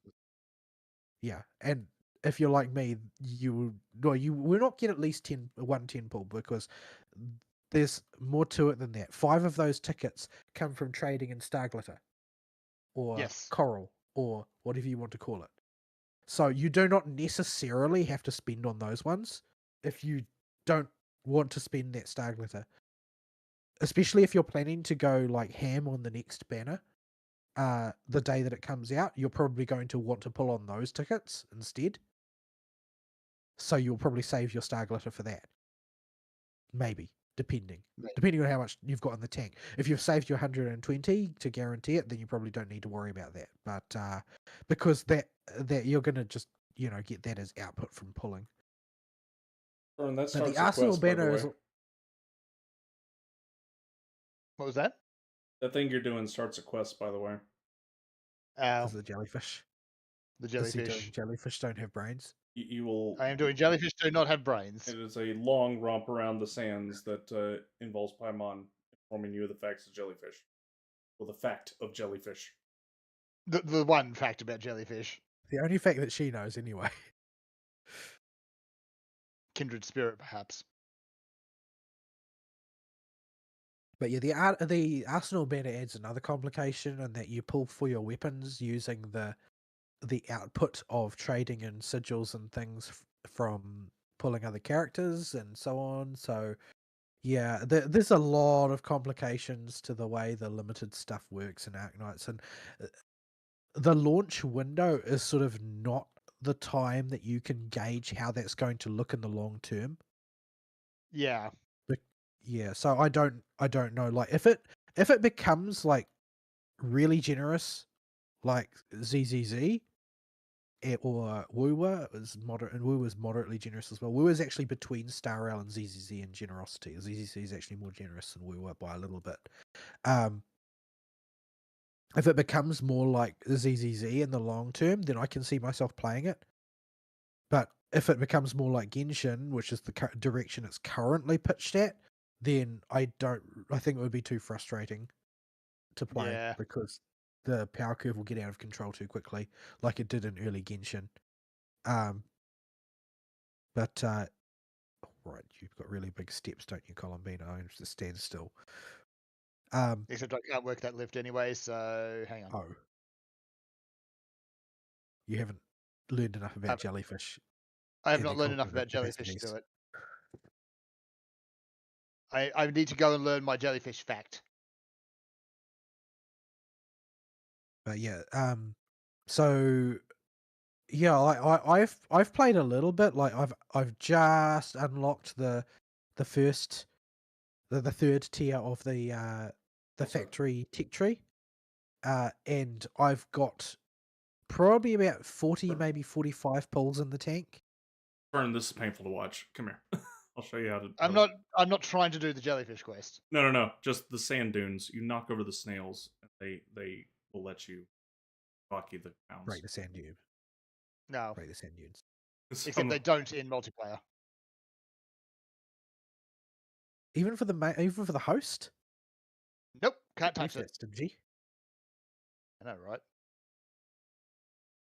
So yeah, normally it's you smack the snail, you grab the red glowy, and you can pop a sand dune. But Okay, no, not in multiplayer. It was painful watching you not figure it out. I'm like, okay, it just doesn't work in multiplayer. No, I wasn't trying to. I was just running around. But yeah, it doesn't work in multiplayer.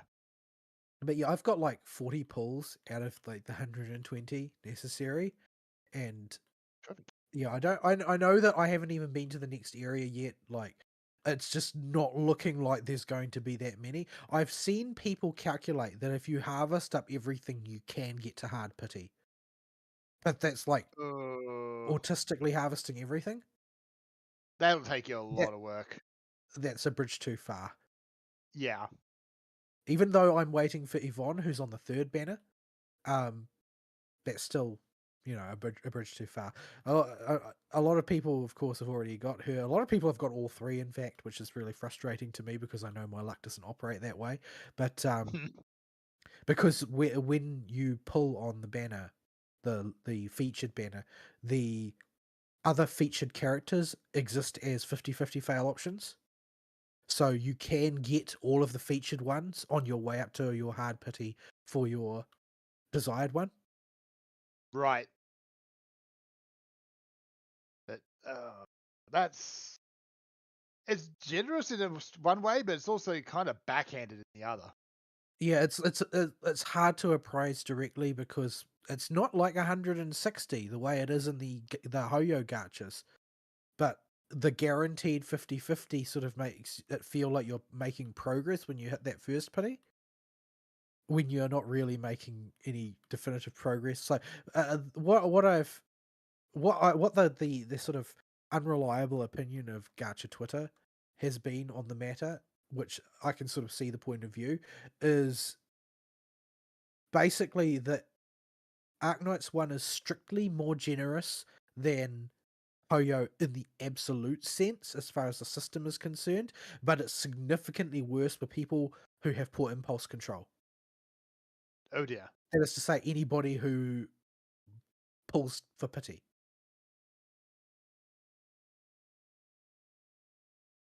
So yeah, because you're never going to luck out and hit your 50-50 on the first 10 pull. Therefore, you only have to go to 80 or whatever after that. That's never going to happen because the 50-50 doesn't mean anything. You're always going to be pulling against base odds the entire time until you hit 120. Like every time you hit the 50-50 mark, you're still 50% of the time not going to get what you want. I don't really think that's a good system, but that's largely because I don't think the 50-50 is a good system. I think the 50-50 should be wiped out entirely. These games make such a colossal amount of money as it is, and most of their money comes from people who are whaling anyway. And when I say Yep. whaling, I mean the Leviathan tier who want C6 on their favorite character. And I think that you will lure more people into the whale bracket if they don't have to think about the 50-50. Yeah, it's like you Especially in the just spend short so term, many because spins, you get it. yeah. Like then you're attaching a real price tag to it. And what's more, I think that there are legal advantages to this in various jurisdictions because you haven't muddled the worth of it so much. So you can more easily make the argument, oh, well, there is a fixed price tag for this, but occasionally we're going to give you a discount type of logic when you're trying to get it through on legal grounds. So yeah, I think there is a sort of like a juridical advantage to it as well. And I think that it's drifting that way. If we're lucky, we'll see the elimination of the 50-50 at some point because it's already been, the 75-25 has already been eliminated in Woowa, and it doesn't exist in Arknights either. Like, you just pull enough times on the Arsenal banner for your signature weapon that you want in Arknights, and you will just get the weapon you're targeting. Yeah. End of story. And there's a banner for like the signature weapon for every standard 1.0 character, and there's just a tracker. You have pulled this many times on the banner. You're definitely going to get it when you hit this many, type of thing. I really appreciate having that. So it's Yeah. just an extra layer, a bit of transparency there. It does. The other odd thing about the Arsenal banner, though, is that anything that is not a signature weapon, that is not like a 6-star, you can just cash in your pull resources to buy it outright.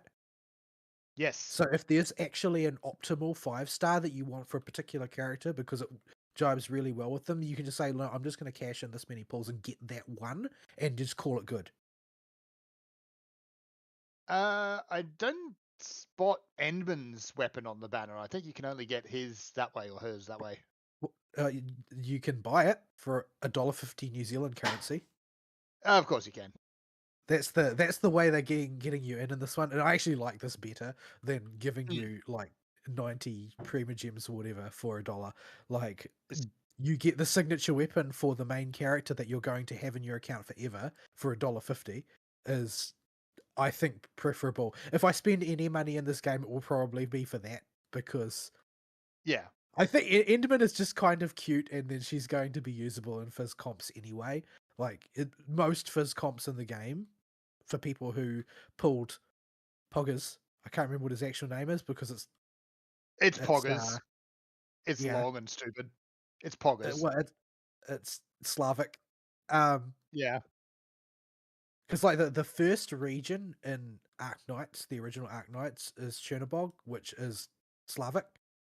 So Hmm. yeah, but yeah, Poggers is like with the best semi support in the 1.0 set of characters, and he's physical support. So people who get those, they've also got Chen and Inman and other characters like Japan and that. Have you pulled Japan yet? I haven't pulled. No, I haven't pulled Japan yet. Yeah, he's a panda. He's just a panda.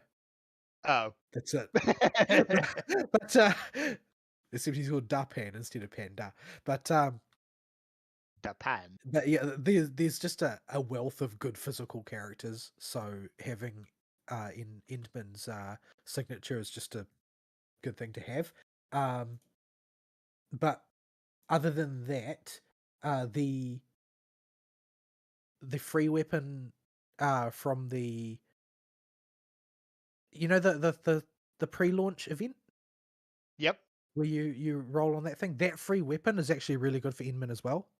Like really good. Right. It's also pretty good for Chen. So Yeah. yeah, Both swords there's with. lots of in that regard. There's lots of options. So yeah, but yeah, I'm still going to continue tooling around with Arknights for a bit longer. I'm not in any way committed to it. I'm more drawn conceptually to Silver Palace, but I don't know exactly when Silver Palace is coming out. So in the meantime, I'm happy to play with Arknights. If I get bored of it, well, I haven't invested any money in it.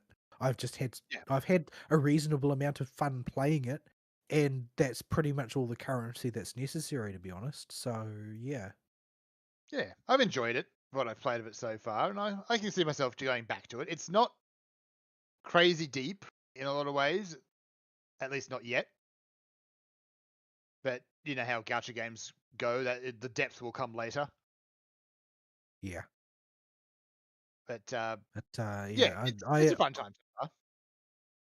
yeah, I haven't regretted my time playing it, and it does scratch a certain kind of itch with the whole factory thing. And I like crafting in these games in general. Like I like crafting systems, and this crafting system has got some depth and autism to it without being really, really obnoxious. And there's something Yeah. satisfying about putting power pylons everywhere on the map. Like I kind of like the ability to transform the base map by sticking stuff around the place. And like if there's a particular cluster of like enemies that spawn every day that you just hate, then you can just build like an outpost with a whole bunch of gun towers pointed directly at their spawn point to ensure that they get brutally murdered every day when they spawn, just for the satisfaction of doing so. Like Yes, the you can catharsis be cannons. you can be a real sadist if you want. And the fact that the game just lets you do that is great. I just picked up all the blue flowers for today. I am disappointed. There are no more butterflies. There is a skirk anecdote over there, though. Columbina's trying to eat a Charmony pigeon. What? Oh, wait, no. Found more flowers.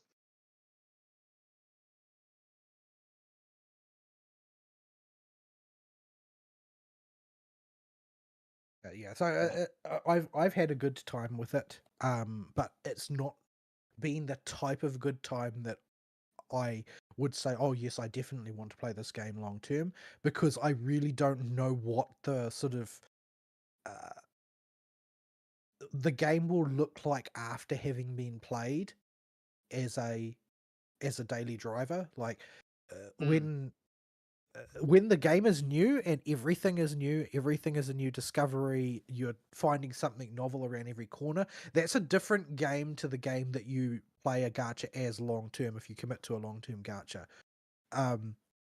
That game needs a certain amount of headroom, and it needs stuff to do that is not boring, and it needs to be able to be put down very easily.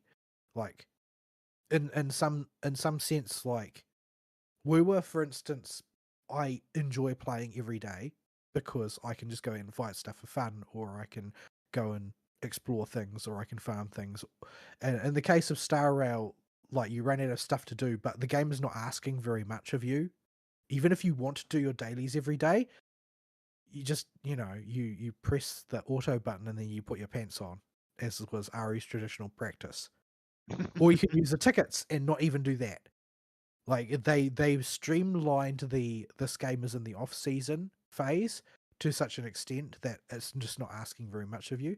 Whereas I don't know where Enfield will come down on it because there is so much autism required to do Yeah. the execution of the primary phase of the game. If they require that degree of autism throughout, then it will become taxing very quickly. So yeah, what the end state looks like, I don't know.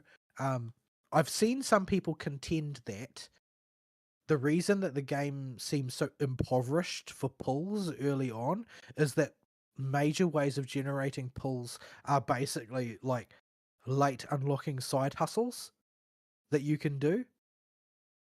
Mm. And if there's just a raft of these things and they want you to log in and do them every day, that's going to be a bridge too far. Like, no, thank you. Yeah. You've got to Yeah, with gachas. I find there's got to be a balance. Like you want to have enough pulls at the start of the game to get people invested, but you don't want to have so many pulls that they lose all meaning. Like there's a lot of really dodgy looking gachas out there. They start off and like new players get 1,000 free pulls, and anything you get from that isn't going to mean anything at all. yeah, they're not real pulls. They're just sort of like bait. Yeah, Or like they can it just looks good on the ads.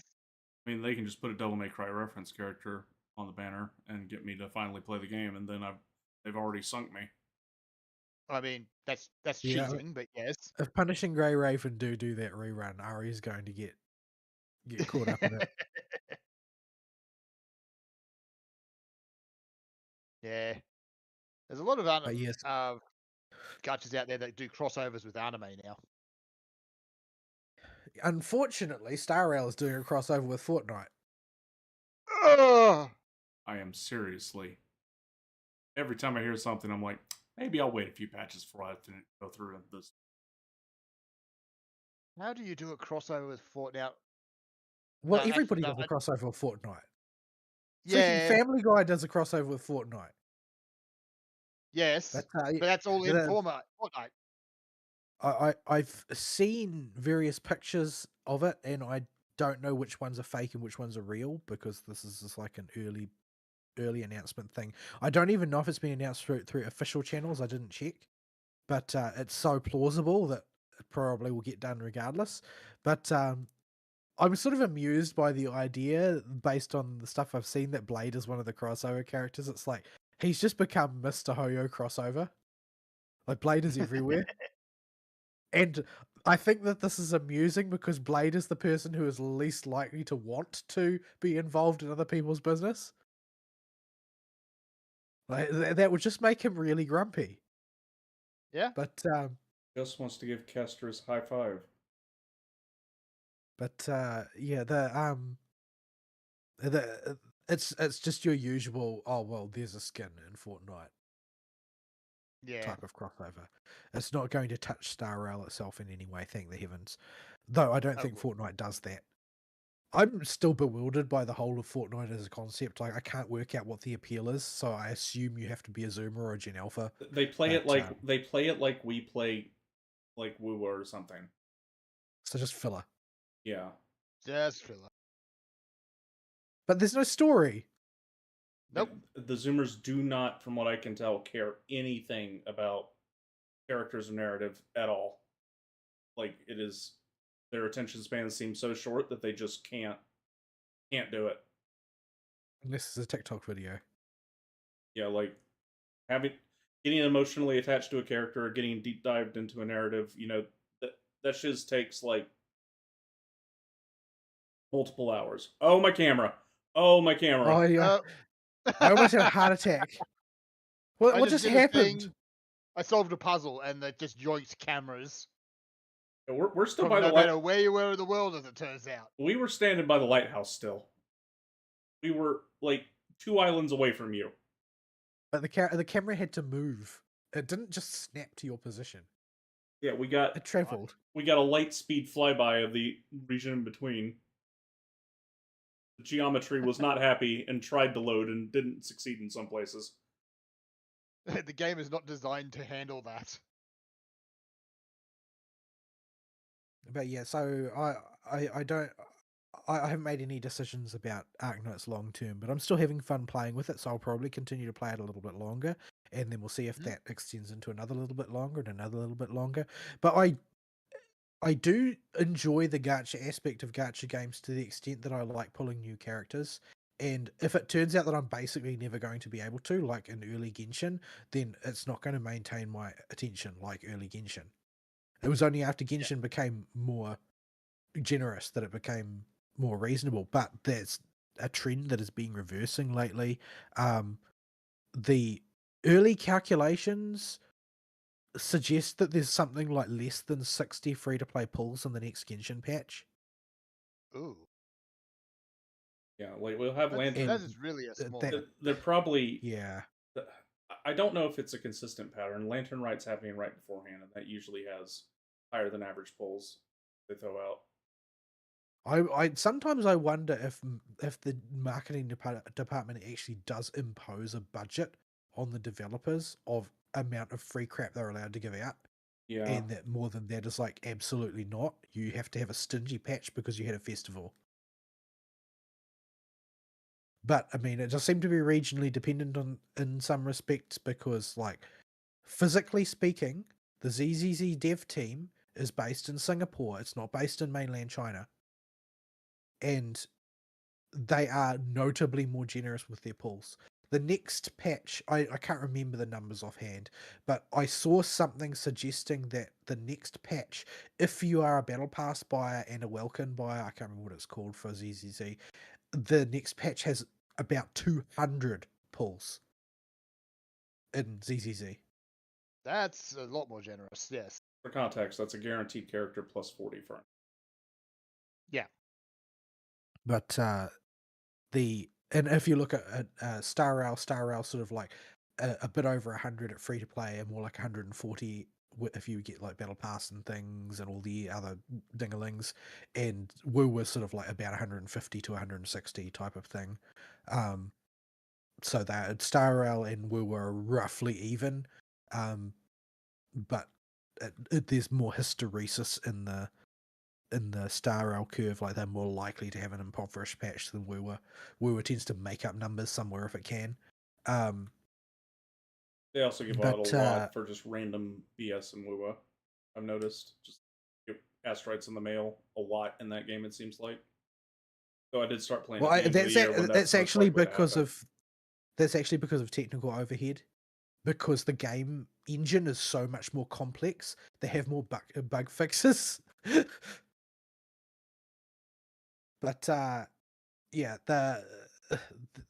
nobody knows where Arknights will come down, and this type of pull economy is very important in a gacha to keeping people interested, because you need to be able to sell these characters every time, and Genshin is going to hit a dry patch the way things are currently going because they are being increasingly stingy with their pulls, and their marketing has been increasingly poor. Like, the marketing for Tsubai is basically leaning on the Lunar New Year and nothing else to get people to pull her. Like, most people are not going into it with my type of thinking is like, this is my finally my chance to get Ningguang Pro Max that I've been waiting for 5 years for. Most people are not thinking that way. Most people are either thinking, oh, well, this is the first entry into the Lunar Crystallized meta, or they're thinking, oh, this is the Horse Girl for Year of the Horse. and their pool decision will be made on that. But we've sort of hit the limit. Like the Sandrone slot in the database is slated for like the 0.7 patch, so it's a long way down the road if they keep to the original layout, and it turns out to be Sandrone in the end. But everything in the intervening period, we don't know these characters yet. We know Nicole, but Nicole is like 0.6 something on the database, and we know Varka, who's in the next patch. But everybody in the intervening time, we don't know who they are. There's no marketing for them yet. We've never met them. Next year is And this is not year of the sheep necessarily again. unheard of. Yeah, this is not necessarily unheard of, but like, because nobody knew who Escoffier was, but Escoffier also like generated quite a bit of backlash because, well, she was a filler character that was generated in order to make the Skirk team work because there wasn't enough off-field cryo in the game. Like that's basically the reason for her existing. Now, I actually like Escoffier. I like her design. Nobody likes her design except me. I like her character. Nobody likes her character except me either. I like Escoffier generally, but in terms of like the overall reaction to her was very, very negative. Her underwear is very sparkly. I have to say I didn't make my pool decision based on her underwear. In fact, I only found out about her sparkly underwear by accident later. But I only found out about it in multiplayer, but it's so distracting. So sparkly. I don't spend a lot of time looking up the skirts of my characters, especially considering the game tries to stop you from doing that using the modesty bubble underwater with very poor levels of success. But it's actually incredibly silly when it appears out of water because, like, what is this a bubble of? Oh, it happened to the But, last MSQ, didn't it? Yeah, it was Oh, dear. ridiculous. But yeah, those characters tend to do really poorly as far as marketing is concerned, and we're sort of like running into a glut of them now. It's sort of a bit questionable where Genshin thinks is going because they told such a tight story for the beginning of this lunar sequence that, like, where exactly are they going now? They didn't really leave a lot of obvious threads dangling, Oh. and I've seen a lot of red string on the pin board speculation to try and work out where the heck the story is going now. Well, if we That can, everything seems to simmer down and nod cry. Like, one of the stories that has come to prominence in the wake of the most recent story is that a large chunk of what we saw is just an illusion. And the way they get to this is by drawing these connections between timings of when the saving game screen appears, because this game doesn't use a saving game screen 99.999% of the time, and the only time it does is if Dottore has just had a scene. And so the speculation goes is that Dottore is using his super god powers to set save points for himself that he can dial back to when everything goes pear-shaped. And so he's not actually out of the picture yet. This is one of the wild theories that is circulating. If we compare their marketing to Natlan's kind of an oddball, but Fontaine be better. Like, we had Clorinda and Navia and all the people that were coming out immediately after the main story with Nuvolette and Farina, already set and established as characters, before their banners came up. But in Notcry, we only have Varka. But in, like, Fontaine, we knew who Sedgwin was, we knew who Navia was, we knew who Clorin was, and these were the headliner characters for all their patches. And they were all introduced, beforehand as part of the main narrative. But we've used up everybody in Notcry. All that's left is Varka. And Nicole, I guess. But she's apparently way far down the road. Yeah, I'm not really sure why they would put her down the road and then put other characters in the intervening time. Presumably that's because there's a meta that they're trying to build out. That's the only explanation I can think of, really. That, well, they've got an idea in mind for how they want her to be deployed because she's a fire sailor, or she would be a fire sailor if she degraded into a sailor. So they've got to put her in a position where they're not overlapping her with Durin, etc. But there's like other intervening characters that are in the database, like Lowen and Linnea, and that nobody knows anything about. Nobody's seen them. I don't know if these characters are mentioned like in the text or the books or something. It's really It's bad about sort that of shit. hard to it's sort of hard to say, but I mean, if you look at the silhouette that they posted up, one of them is obviously Nicole, and one of them is obviously Vaka. But the other three are totally identified, and one of them is just a reflection in the water. So yeah, it's very difficult to say what they're planning to do with these characters that haven't been introduced. But yeah, anyway, that is what it is. ZZZ's leading up to its next new patch, and I have not made any poor decisions. I have not made any positive ones. I have made some tentative negative ones because amongst when they showed off the Angels of Delusion ages ago, like the only one that I really liked was Nangong, and she's in the next patch, not the coming one. So that's sort of, yeah, I don't know.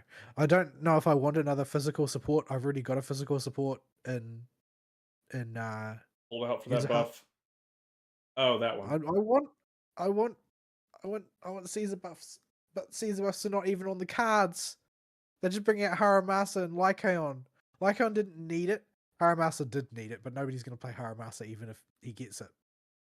But He might have maybe needed they'll it make even it more than good. Caesar. I think Cerithus will probably enjoy it because he actually uses Haramasa and has Haramasa built, but I don't. So, um, but Caesar is a character that can't even be used. Like, there's no space in her for the meta. She's like a really bad version of Astra in execution with a bit more impact. But yeah, it's not. Her kit does not make sense in the current state of the game. Like, it's total nonsense. Whereas Lycaon, at worst, you can still use him as an on-field stunner. But it sounds like they're giving him off-field stun capabilities as well, which I guess is more in demand at the moment. Because Aftershock is now a thing, and it wasn't when Lycaon came out. But yeah, so the kits as shown for Sinner and Arya are more or less what I understood them to be from earlier on in CBT as they came out. But yeah, I don't know where they'll come down. I'm still more interested in Vivian than I am in Arya. Like, I like Vivian as a character. Like, her absolute autism about Python is entertaining to me. I think she's endearing. I would if that this is not what's happening, but if Arya and Vivian were appearing on the same patch cycle, I would be rolling for Vivian and not for Arya because I like Vivian better. But what I'm concerned about is that by the time Nangong comes out, they will have put some like silly broken remembrance team style bullshit between the three Angels of Delusion to the point where this is now a meta team. You kind of have to have them because everything is going to be shilling them for the next 6 cycles of Deadly Assault. That's what I'm worried about. I'm only really looking at Arya. The other two, I don't have any interest design wise. Yeah, I my current tentative position is that I'm just going to sit like Smaug on a mountain of polychromes throughout the entire next patch to see what happens once all three angels are out, and then make a decision. Then, do I pull just the one that I like in Nangong? Do I pull none of them? Do I pull Nangong and then decide that they work too well together and decide to get all three? What do I do? Like, my current sketchy layout of what I will do is ponder deeply about whether I pull Mindskates for Shifu, who's my favorite character to play. And maybe end up succumbing, and then the rest of the time is just wait for Dylan to come back because I like Dylan as well. Like, if it's a comparison between Dylan and all of the Angels of Delusion, I like Dylan's character the best from what I've seen so far. Falling in. You're falling in. I need my phone Theron. But yeah, then of course, so they are running alongside Suna, they're running Shifu, and alongside Aria, they're running Yuzuha. I don't really have much interest in Yuzuha Mindscapes. Like Yuzuha, I like Yuzuha as a character, but mostly she's a utility for my anomaly teams to do stuff. To make She makes Bernice work well, basically, Make because Bernice Bernice and- is still, and she will be still, fulfill the same role for Vivian if I do end up pulling Vivian, who I have pulled for in the past many times and never managed to get. She's the white whale. But Shifu is a character that I use literally every day for every applicable purpose and every inapplicable purpose as well. Like, if I don't know how to do a stage, Shifu is going to do it for me. So, if any character gets Mindscapes, it's going to be Shifu. I just need to lose my 50-50s to Rena from now on. That way I can get more dodge rats. I see. I'm lying, I don't see. But yeah, so there's a chance that I will just cave in and get Mindscapes for Shifu. I don't know how good Shifu's Mindscapes are. Her Hopefully first they're one, good. Her first one's really good for farming. I'm not sure how useful that makes it though. But it radically changes the way she plays too, from what I understand, because it gives her instant use of her ult, her baby ult. So she could just come in and wipe out a boss or whatever for farming bosses. Yeah, she can delete a trash wave or bop a boss right away. Anyway, yeah, so I probably wouldn't decide on that basis, but we'll see what's down the line. In Hoyo games, I don't ever think about getting more than 2. Like, there's not even any point because you've got to go through so much Drek, which is why I like Wuwa's strategy better, where the first Drek one is usually at C4, so there's like 3 potential good wave bands, and the C4 one might still be something that isn't of niche interest to you, although the meme is that the C4 is always bad on a Wuwa character. But because they don't have the skill rank up ones, at least you can consider it. But they also let you just straight up buy wave bands if you don't exchange them for pulls. Yep, which is how I got Mornier's one. But yeah, and Chisa's still doing work for me there. Chisa cleared out left side tower by herself on TOA. Gotta get Encore to clear the first 2 on each side. Like an actual team was unable to 3-star the right hand side tower, largely because I got contraindicated by the mobs again, since every mob in there has Glacio resist and my main DPS is Carlotta. I don't know why that seems to happen so disproportionately often.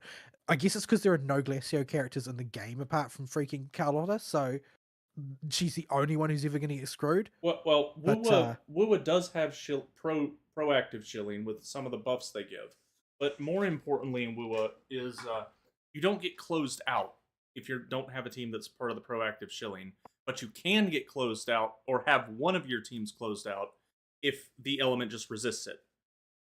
So instead of having like the chess game in Genshin, where if you don't bring the freeze team, you're screwed, or the cactus, where if you don't bring electrocharge, you're screwed. Their equivalent would be like a monster that really wants you to bring ice damage to it, but you can bring other stuff, but don't bring Spectre to it because it's immune to it, or functionally immune to it for how little damage it takes. So it'll only lock out one element instead of forcing you to use one particular comp. Yeah, well, in this case, it's on like the right hand side tower for the current cycle is not the stage effect is not Glacio resist, but all of the mobs are Glacio mobs that have a natural level of Glacio resist. Yeah. So it's not feasible for me. Like, I tried it and I managed to do okay, but I didn't manage to 3-star it, even though I had everything stacked up in Carlotta's favor. just because number one, I'm shit at action games, and number two, because every mob was resisting half my damage. But on the left-hand side, which is Havoc weak by 10%, Chisa did it by herself, solo. I didn't put any other members on the team. Just Chisa. And Best Girl went and mopped them up effortlessly. Yeah, 3-star for every single one. I was doing that with Peeb my first couple tower cycles I poked up. Yeah, I got element locked the very first Whimpering Waste I Peeb is a attempted. DPS. She's a sub DPS unless you have her at C3, which I do. Which makes her a main DPS if you want her to be. Chisa is a non-DPS. Chisa is a healer. She hits harder than my Peeb. But yeah, anyway, that wave band structure is better than the constellation structure that Hoyo uses. I don't like that. But yeah, the preview for the new content was not particularly enlightening. The main thing to take that most people took away from it, based on observations after the fact, was Cinemade outfit. That was pretty much the thing that everybody took away from it. For better or for worse. Like, Serathis is molding now because he feels like he has no choice. He likes maid outfits. And a lot of people were raging out because they're like, ZZZ is for pedophiles, now I need to quit the game, because I guess people have no control over their beastly impulses or something. So if they're presented with a character, they are forced to lust over them, regardless of who or what that character is. How do you go through life like this? I don't know. I mean, I've given up trying to figure it out. Just don't bother. But yeah, this has created a huge amount of trauma amongst certain circles online. Well, it's performative, of course. Everything online is performative to some extent. But yeah, it's, for the time being at least, has presented an amusing filter because people are terrified of being perceived by their confreres as being a pedophile. And since they've been saying that characters who are young in video games mean the players of that game are pedophiles, they are all part of that club. They've all been saying this to each other and looking down on other people over it. And now they're confronted with it in ZZZ, which they've been claiming is some sort of bastion against that. Though how you arrive at that logic, I don't know. Nothing that they say uses logic in any capacity. So, but yeah, it's basically created a huge amount of sort of like hysterical performative upset, which has been entertaining to watch as of a great distance. But yeah, this as far as stuff they announced, we have to do Fall Boos again. it looked okay. I don't mind Fall Boos. I don't like the feeling of being compelled to participate, because with my latency it's really, really difficult. Oh yeah, I just even with good latency, it's just rolling the dice, but it's like I have to basically do it enough times to sort of calibrate before I can actually even reasonably participate in it. Because, like, for instance, in the falling tile one, like, I have to ignore the tiles for the most part, except on the first tier, because they may or may not actually be there. I just have to look where everybody is, assume the direction that they're heading, and guess which tiles are not actually there. Yeah. But I don't. It's just a huge headache in a lot of ways. We Fortunately, things that punt you, on the other hand, seem to be mostly service client-side calculations, which makes those stages a little bit less painful. Unless it's other Bangbu diving into you, then you get ghost hit. Oh, other Bangbu diving into you is like the only consolation there is that I know that they're not trying to hit me most of the time, because they don't know where I am any more than I know where they are. But yeah, Full booze I don't hate, but it does upset me being forced to do it because it feels like it feels more like I'm wrestling with a programming problem than playing a video game. Because the latency is so heavily influential. But the boos are cute. I'm upset that there's no upset but understanding that there's no advancement on the multiplayer this patch cycle because they've got to digest everything from the previous one. Oh Now that yeah, they've got some data in hand. I'm not expecting anything it- till like 2.7 at least. I understand it, but it is my favorite thing ever. So I wish that there was more of it. I mean, they did have a competent shell put together. All they got to do is take a look at it and build off that. Yeah, I think that they've got a really good jumping off point there. But I don't know when we'll next see it, which makes me a little bit sad.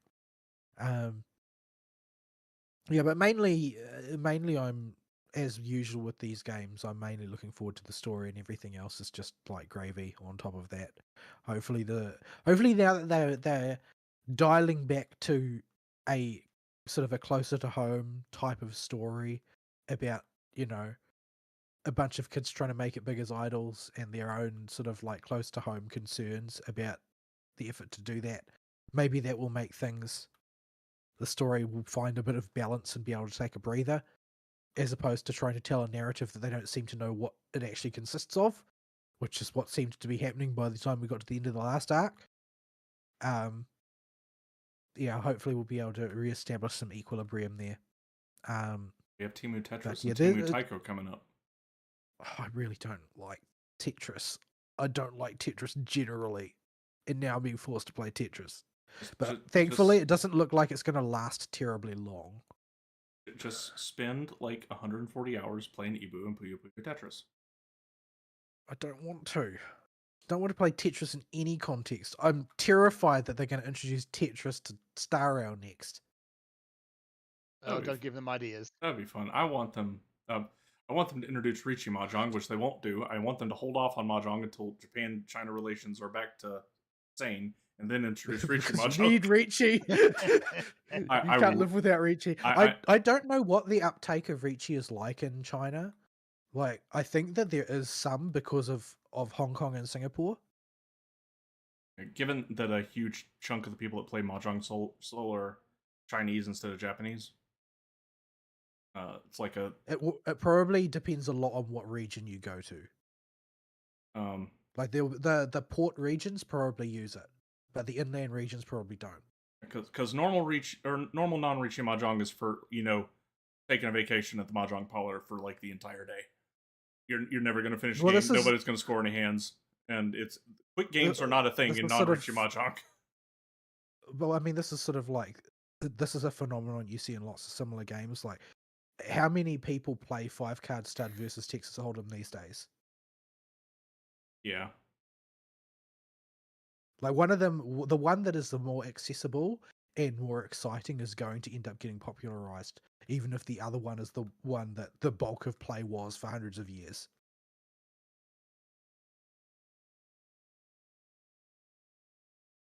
But yeah, anyway, it didn't really seem to me like it's going to be a huge patch in a variety of ways, but I'm not really that concerned about that. I kind of just need it to do its thing. I wish that I didn't ever have to fight Miasma Fiend again, and I don't like the new boss either, for different reasons. Like, Miasma Fiend, I don't like that the mini game you have to play for performance points is so deep into the fight. And the new one has the opposite problem, like has the opposite phenomenon, and that the mini game is at the very start of the fight usually, or at least that's how it seems to trigger for me. I don't know what your experience has been. Mm-hmm. But the fight as a whole is so visually loud and sparkly that it's like being in a discotheque, and I have difficulty following what's going on during the fight, which makes me play extremely badly. Worse than normal anyway. I have to do a mental adjustment with the new fight, but it's not that bad. I see it. I can sometimes do it on the fly too. I don't think that flashing lights a good fight makes, to be totally honest. Like, I find like a fight like Miasma Priest makes more sense to me because you can see what he's doing. but yeah, unfortunately that's the way it is. The cycle I've got to do the sodding creator again, and I'll probably find a way to muscle my way through it. Even though I don't really have a good team for it, I do have Yeshin Guang, which is like 50% of the battle at least. So yeah, we'll get her done. We'll get her done. I don't have anywhere to deploy my anomaly team this time, oddly enough. So maybe I'll try using Alice against her. It's possible that it could work. At least I know how to play Alice. I don't Maybe. really like Yashin Guang. Yeah, the optimal ways to play Yashin Guang don't make any sense to me. Like, they all seem really counterintuitive. So, oh, you just want to spam this button and then leave your alt state early because that will allow you to get in like 2 more alts per fight or whatever, and therefore the net damage is higher. It's like, that doesn't make any sense. Why is it like that? Why don't I get to use the normal cool abilities? I just mash the attack button until the big slash, press triangle, mash the attack button until the big slash, and press triangle, because by then, whatever teammates or her core team together, they've got their crap they need to go through. Just be sitting there, Yeah, but not you see, being the used. thing is that the damage output of doing that is like 1/3 of her optimal combo. So you can't find much advice on how to play her that isn't incredibly autistic. We just got a crown in the mail. A crown. It is that time of day, so I'm sure Fern will appreciate the primos. I do appreciate the premiums. That actually gives me another 10 pull on an effort. Yeah. Anyway, I personally have not done anything except basically mauled over the Sakados mines in Star Rail for the last like 3 weeks. So the Sakados mines, by the way, have not given me any good gear pieces. That has Good. not been a thing. I've not seen a single gear upgrade in like 3 months. I feel like the Sakados mine specifically scan through your stored relics to find out what you've got and make sure that every piece that it drops is worse than what you already have in your inventory. Like it specifically looks, oh, you want crit damage, HP, and speed? Okay, we gotta be sure you don't get that. Or if you do, I'm not even asking that much. I'm just asking for speed, period.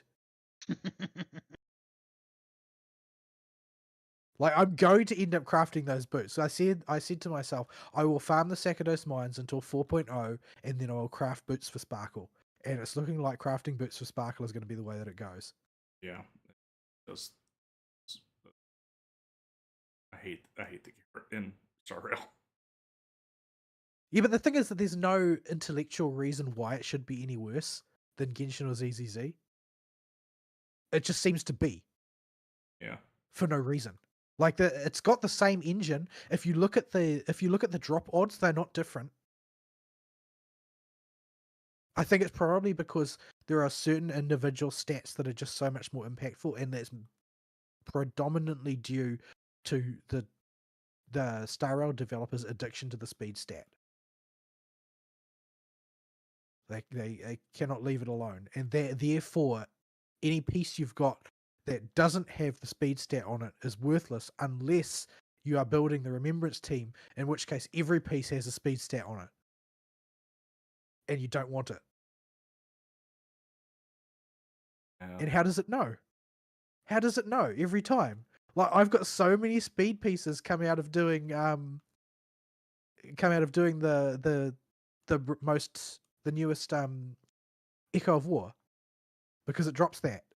And so did the birdie. The birdie also dropped that. And I've got all these speed pieces now that are all useless.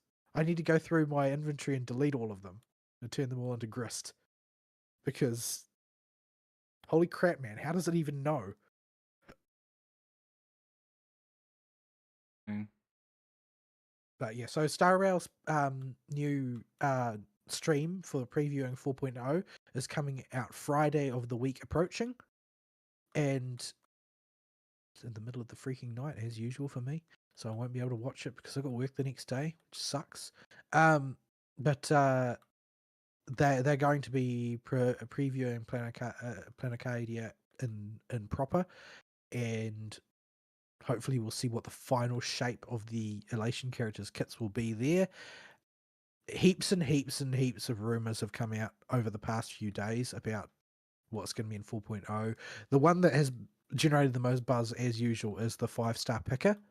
There's going to be another 5-star picker, and most of the different leakers agree on it, that there's going to be a 5-star picker, and they all agree that Sparkle will be on the list. What they don't agree about is anything else. So, yeah.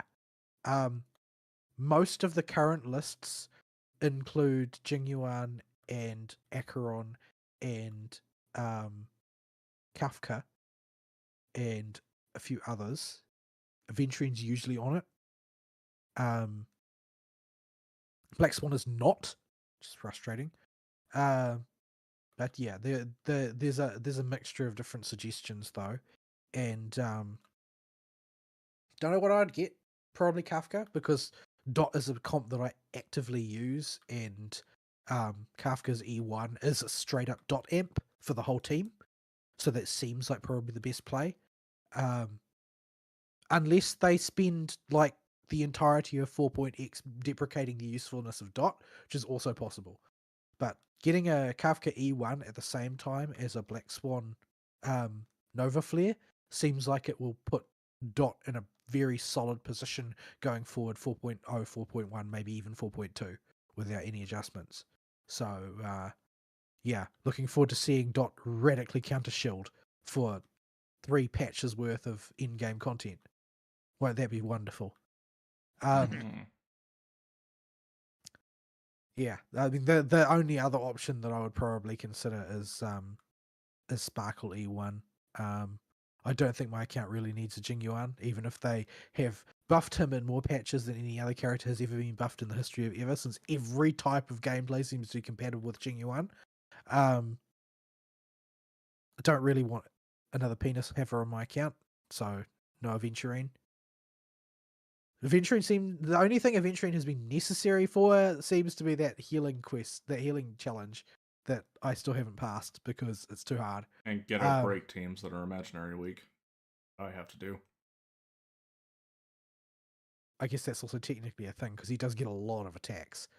So unless you're planning to actually run fart, which I'm not, I guess since Topaz, I've got a pick tick available for Topaz, and if I get a pick tick available for Aventurine, it would allow me to build Ghetto Fart. But having done so, what would I have accomplished? An easier fight against Hule, maybe. You complain about every time he comes up. Yeah, but now that the Dahlia is out, I can just use Break on him. Because the problem with Hule was that he keeps resetting his toughness, so your break windows are really, really short. But now that the Dahlia allows you to break outside of break windows, you don't need to mold over him so much. I can absolutely obliterate Hule now. That problem has finally been solved. However many versions down the line from when he came out. But he still does get a zillion turns. My goodness, that guy never stops having a turn. But yeah, so pick tick's always a big thing, but we don't have any details on it. We don't know what will be necessary to get it, whether it'll just be handed out to everybody, whether it'll come in the middle of the version. Don't know what's going to happen there. But yeah, the main thing everybody's sort of interested in is seeing exactly how they have managed to de-Japanify what was originally going to be a Japan-themed planet. Yeah. From what I've seen of various screenshots and that, it doesn't look like they've tried very hard. They've just removed anything like super overt, like names that are obviously Japanese have been removed. Certain outfits, like costume design, has been altered very slightly to make it like not strictly a kimono, which is easy to do because there are like kimono analogs in Chinese culture that are very similar but not quite exactly the same and don't have the same social rules, but they're very, very close to being the same thing. So you can sort of like cheat your way through it with some very slight texture modifications. But from what I've seen with screenshots, it's still like there are still shots that look like urban or suburban Japan, including the skyline.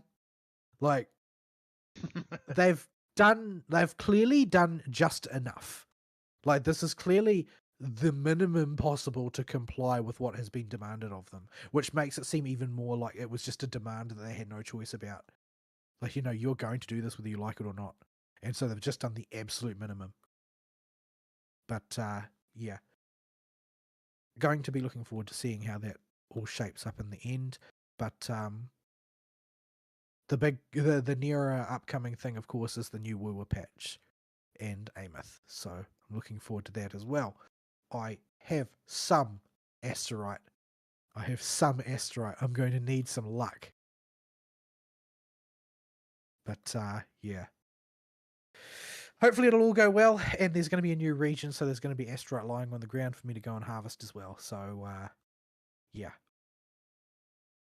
And then I'll finally have a DPS that does not rely on Glacio that's being actively counter-signaled, despite the fact that there's nobody being counter-signaled by it except Carlotta. Ugh. And of course, Carlotta continues, as every week, to catch lots of strays on Twitter for being short. Even though she's not shorter than Mornier and she's not shorter than Peeb, nobody makes fun of those two. They only make fun of Carlotta, which doesn't seem fair. Eve is young. There's still Well, Carlotta's not old. She's in her 20s. P like in her teens. Yeah, but she's like 16 or 18 or something. She's finished her growth spurt. No, I have plenty of room to grow. If Trails has taught me anything. Yeah, but not in that direction. And you don't know if you're going to end up being Toa. I mean, you could be stuck with the Toa cursor, or you could be Fee, and you actually do get taller after you turn 18 by like 2 whole heads. Well, she had a mission, all right? Like, she had to get tall enough to be able to pat Reen on the head. Suppose that was a particularly strong bit of motivation. Well, Peeb has to get big enough to sit in the Primus chair and not look silly. All she has to just turn into a cube and everybody will worship her. We've seen this happen. We know it's true. Anyway, I'll leave it there. I want my Peeb livery for the bike. I will give you $5 if you make me a Peeb livery for the bike. Well, they won't give it to you for $5. They would definitely charge you like 10 or 15 for that. I will give you $15 for the Peeb livery on the bike. I would be much more germane to purchasing liveries because there is a Chisa livery that has been announced. I would be much keener to purchase it if I knew they were going to use the bike in the next continent. But I don't have any evidence that that's going to be the case. All right. I guess I will quickly wrap through my Gacha talk because there's not hardly any. You saw me running around with. I need to go to the bathroom again. BRB. Saw me running around with a Nefa. I did the Casca pull method and it worked out. Or that's only failed once. Trick is you don't care about the character at all. And Yep. You pull it, and if you get it, cool. And if not, you just sit on the lost 50-50 for the next banner. Or it's only failed me once. And the entire reason I did it was because I lost the 50-50 or the 75-25 on the weapon banner and got the stupid buzzsaw, the robot. Oh, you got Nefa's Weapon. signature weapon. Yeah, so I had to Right. I had to do another 80 or 90 pulls on the flipping weapon banner to get Bina's. And I was like, well, got it. What are you supposed to use on an Nefa if you don't have her signature? Good question. Favonius Lance? That is It's probably. Favonius Lance, isn't it? It's always Favonius Lance. I'm sure that's what all the guides will tell you. But yeah. So I got the Whackbot. I now have the wheelchair comp, which is Columbina, the Whackbot, and literally anything that can utilize the two. Apparently it's also Prospector's Shovel. Oh, right. I'm going to go smack things with a shovel. Yeah. So Whackbot. Apparently you can use Skyward Spine if you're lucky enough to have it. Yeah, that's good luck with that. Well, I mean, I've got it. I've never equipped it. I've never leveled it. Yeah. It exists. I mean, I do have a Freedom Sworn that I got from something that I lost on a roll to. I've I got have- verdict.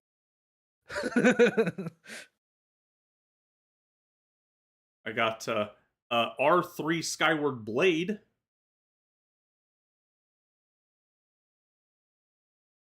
That Kazuha is currently holding on to because I don't know who to put it on. But Wait.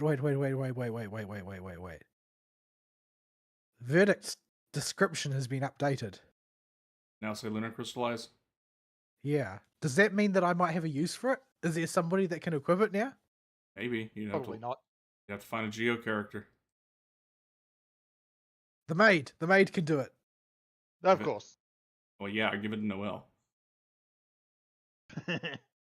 Probably her second best after Ito's.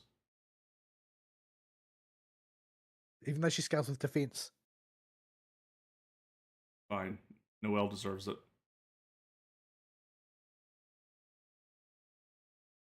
Anytime somebody mentions Noelle, my brain goes Roffler mode. He does love him some Noelle. Yeah, that boy really loved his Noelle. He got a C4 Zalonin for his Noelle. But yeah. Let's see, where's mine? So yeah. Only level 70. So the Navia, Zalonin, or Chiori, if you don't think you need the healing, the Whackbot and Columbina, even when the Columbina and the Whackbot aren't fully built yet, just mows through everything because the Whackbot makes it so you don't take damage, does incidental AoE damage. Columbina procs all the lunar stuff, and Navia just blows everything up, and Lunar Crystallize does a crap load of damage. And you just don't have to think. Great for farming. So yeah. Let's see what else. And that's it for Genshin. Don't have anything new to report there. Haven't explored the new zone or anything. Star Rail is in farming mode. I am heavily considering letting the story get a few patches under it. Like at least 2 before I jump into it. Ain't nobody pointing a gun at your head saying you have to play everything patch on launch. Well, the reason I would do that is because I would move it to on hold for 2 patches so I could get the returner bonus. You have to be away for 2 whole patches to get the returner bonus? It's like 6 weeks or something. Gosh. Yeah. Mm. Like 6 or 8 weeks, I think. Yeah, so that's in the considerations. I haven't made a final decision on that. ZZZ, just waiting for the Angels of Delusion patch. I want to pull Arya because I like her design. I don't know anything about the character's kits. I haven't looked at anything. I'll see it when they come out. Mess with them in the trial. May do a little bit more if that tweaks my interest. Arya's probably good. She's an on-field anomaly. That's all you really need to know. Yeah. She'll need to be paired with an off-field anomaly like Bernice or like Vivian. Yeah. I got those.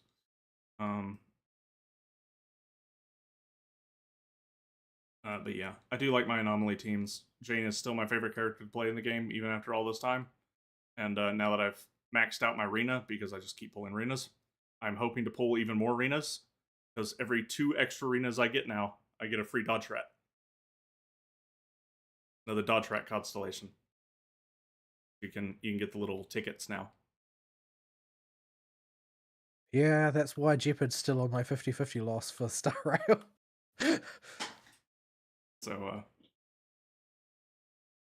So there's that in ZZZ. Freaking Jeopard.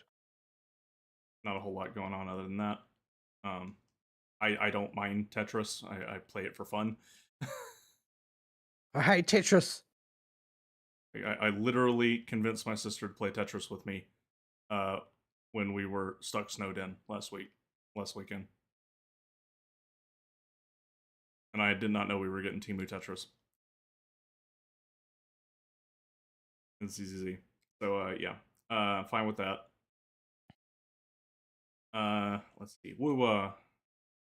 I have not made any significant pushes in, just building the characters. Got Booling leveled up finally and got her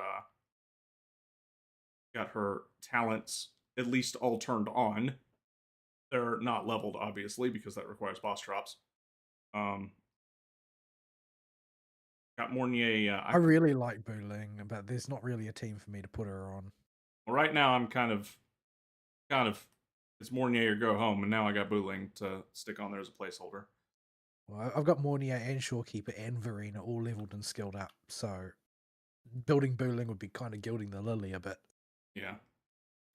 But I am a huge fan of the Railgun franchise, so the odds that she'll get built anywhere, whether she likes it or not, is pretty high.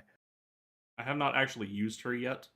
She'll probably sit on the Peeb team, the Peeb Zani team, because Rover is spoken for in the Cartwheel team for in-game content. So yeah, there's that. Then yeah, just waiting on that one to move. So nothing moving in Gacha space.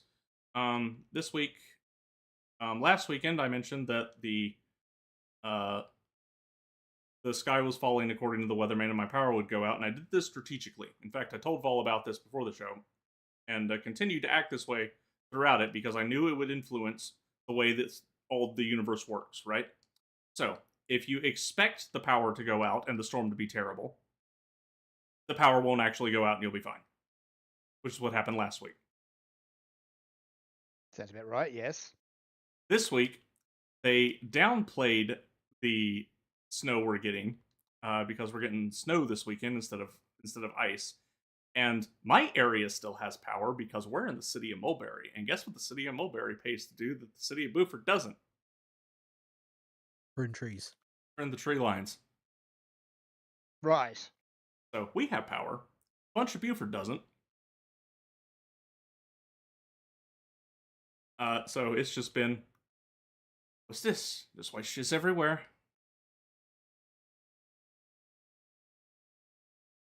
When I go outside and it's cold and it's my foot sinks like all the way up to my calf in it, and like that's a lot of snow.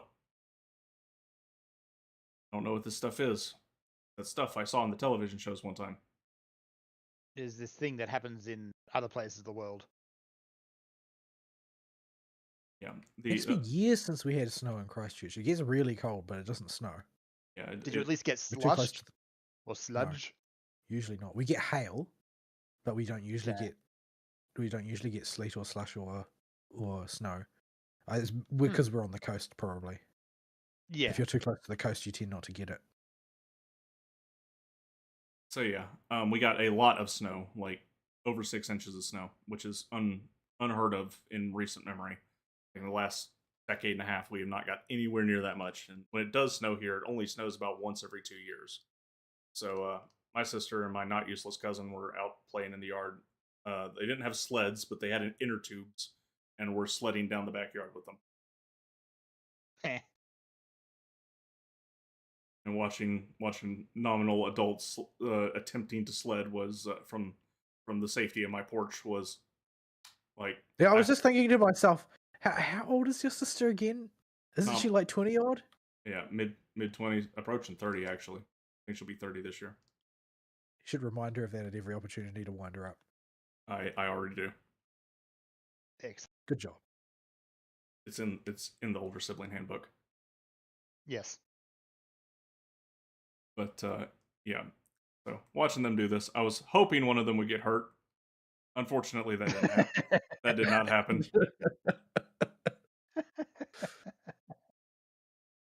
Because we didn't expect the snow to be this bad. So my cousin had his girlfriend over, and she was also out with them playing with the inner tubes on the snow. The tubes. And I'm just sitting here like, I hope one of them gets hurt because it's going to be really funny. I'm like, does that make me a bad person? I'm like, nah, that just makes me the oldest of the generation. Yeah, pretty much. Like, I had everything screwed up by me and everybody around me so that y'all could, enjoy the peaceful life of sledding. Y'all deserve some of the pain.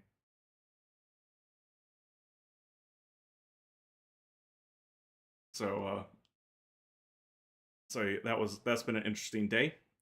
That is why in the announcements thread you have my succinct thoughts presented by Uwe from Blue Archive. White shiz. everywhere. So let's see what else. Oh, my main pump supplier has decided that they need to go full corpo mode with their what they call their legacy reps, which are Oh, no. non-corpo reps that they allow to operate territories. And this meant we had a impromptu performance review that just happened. Basically, it was a whole bunch of your standard KPI garbage. Sales per capita, sales in your region, amount of growth over time. It's normal nonsense that does not actually matter as long as you're being positive. But the the people that push the money want the data and the numbers to go as they are. So interesting Well, thing. KPIs are a self-licking ice cream cone, basically. Like the purpose of KPIs is to measure whether the people that make up KPI targets, are successfully made up the right KPI targets or not. Yeah, Like in a vacuum, they don't need to exist. Like, of course, you want to set targets to accomplish for yourself, but KPIs specifically exist to justify themselves. yeah. We want to see this amount of X growth and what products are you gonna start pushing more. All this nonsense. There was an interesting quirk with this performance review, and that the vice president of the company was there for this because while it's not a super mega huge company, but they do have about 70 something reps. Now we're like the 20 something, like the 22nd out of 70 something was our position. So we're not in a bad position, but we're not super great as a company. However, me as an individual, I'm the sixth best salesman in the company across all 50 states. And the vice president was very confuzzled about this.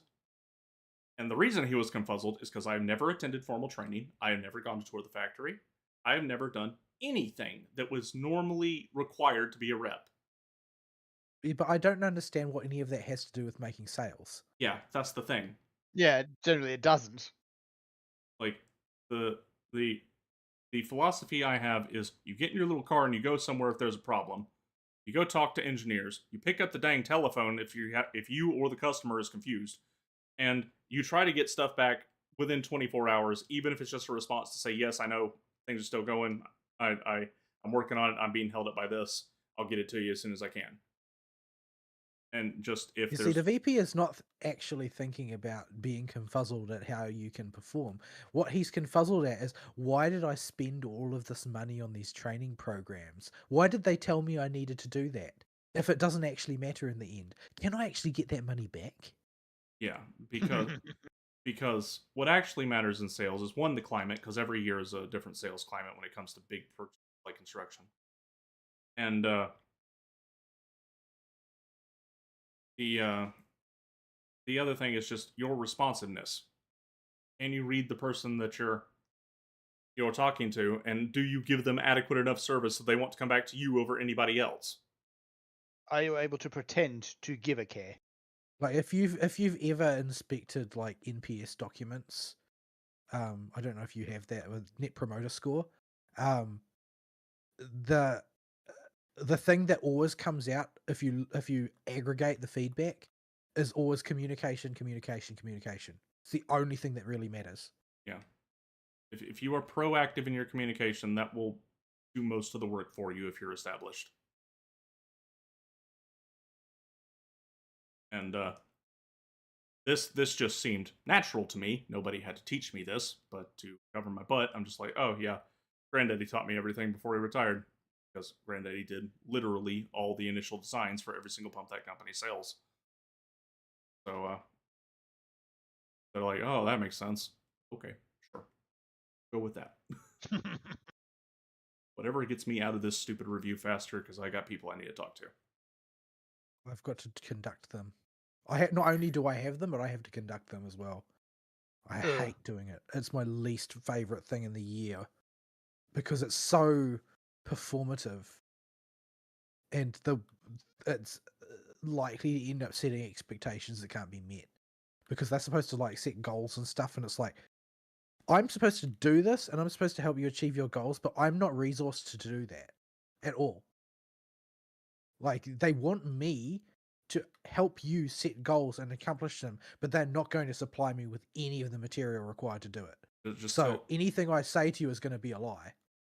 just tell everybody their goal for the year is not to break down crying when you get overworked in the lab. Well, them breaking down crying would be a significant improvement over mutiny, which is what I'm actually expecting at this point. Ugh. Well, they did try to invite you out that one time.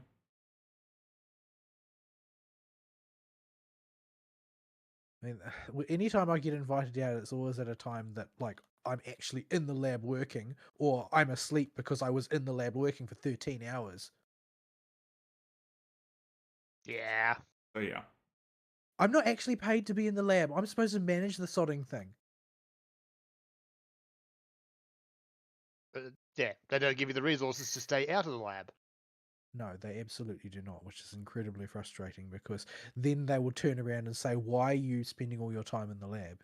You are way too close to the lab. You need to be out of the lab so you can see the big picture. And I'm like, well, you not letting me.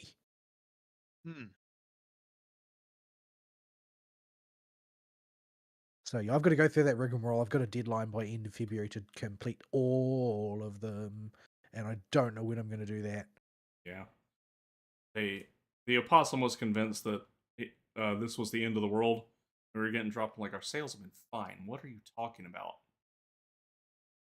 Well, what would he know about your sales? That's the thing. He doesn't.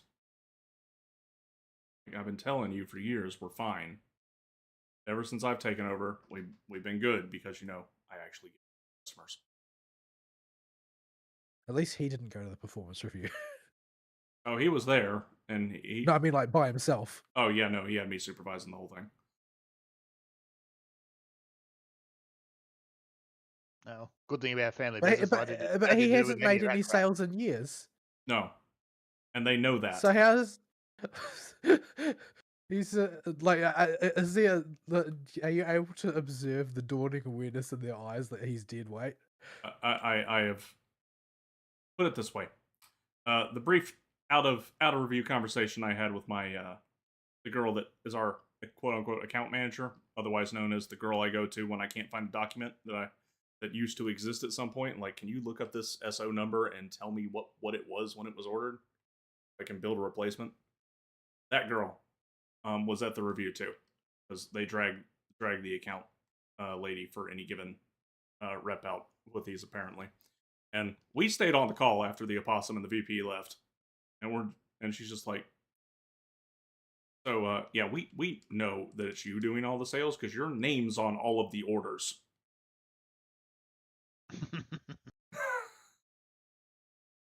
Yeah, they know he's dead weight. Yeah, they know. And she asked me, is it literally all you that's making those sales? I'm like, yep, every one of them.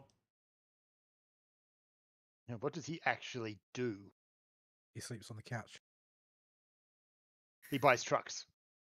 Yeah, he takes $10,000 of my dollars and goes and DLC on the company Amex. Yeah, that's right. He puts PSN on the company Amex. I wanted to throat him for that.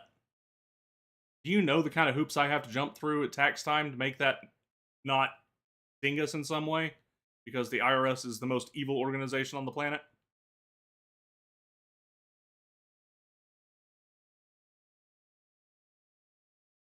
Anyway, so there was that this week, and there was a whole bunch of other engineering nonsense. Just being engineers, they don't know what they want. They're coming to me to try and figure it out. I don't know what they want either, but I'm guessing.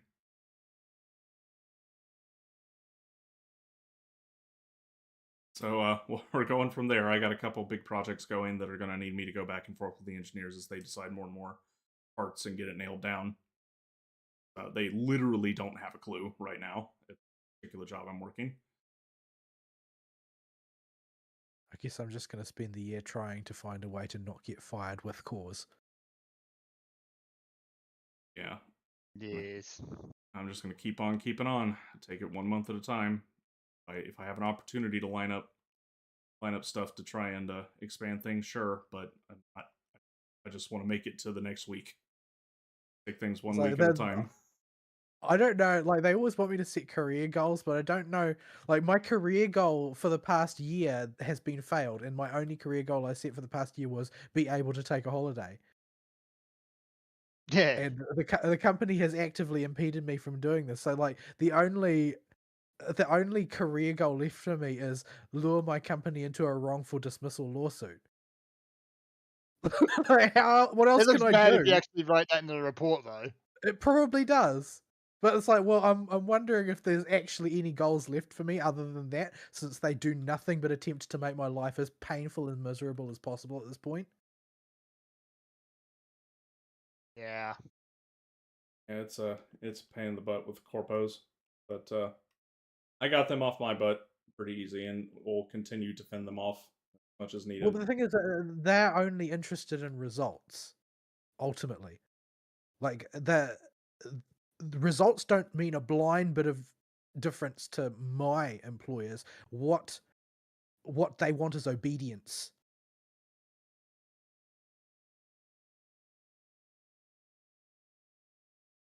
Yeah, I don't know.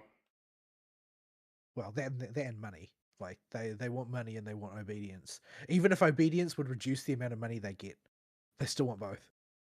Yes.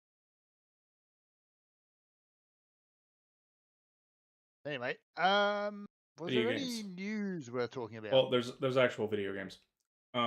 Because I just told you I basically didn't do anything for the Gacha stuff. Hi, God. No. No. Oh, Yeah, I did not. I did not play High Guard this week. There's No, like you there's did like a freaking mob of people with torches and pitchforks after the Doritos Pope this past week. It's They been glorious. They just decided they're gonna hold him responsible for High Guard. But we'll come back to that in a minute.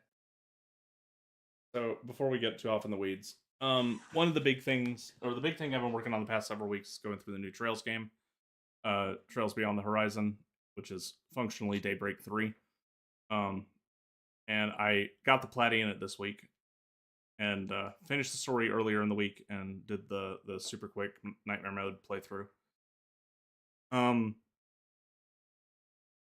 It's hard to judge the game's story it's telling right now, because while it does answer a lot of hows to some long-standing questions we've had about the world and some of the characters, it ends on the most cliffhanger of all cliffhanger.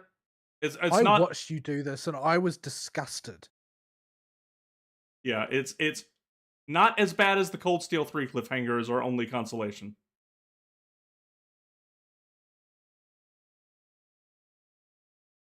Like the Cold Steel 3 cliffhanger is the actual worst cliffhanger in video game history. But they set everything up, do a whole bunch of reveals on what stuff is and how stuff is. Why? Yeah, we'll see you next game, in the final game of the Calvert arc, it says. Just a hard to be continued cut. This is vile. My goodness. Like they've just opened up so many questions and provided so few answers. And it's like, lol, see you next time in like 4 years or whatever. Yeah. Normally they're only 2 years apart. Two to 2.5, 2 or 3 sometimes, but they normally don't go for like 4. But we're gonna be pushing 4 when this one comes out finally, probably, because That's plenty long as it is. and the reason is they wanted the East and West releases to sync up so they could do simul releases, from what I gather. And this is why they've had Gung Ho doing the localizations for the Trails in the Sky remakes instead of Nisa.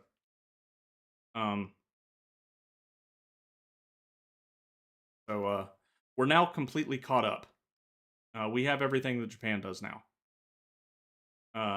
We don't have the missing hole in the series that was the Crossbell games anymore. Those have been properly translated and localized.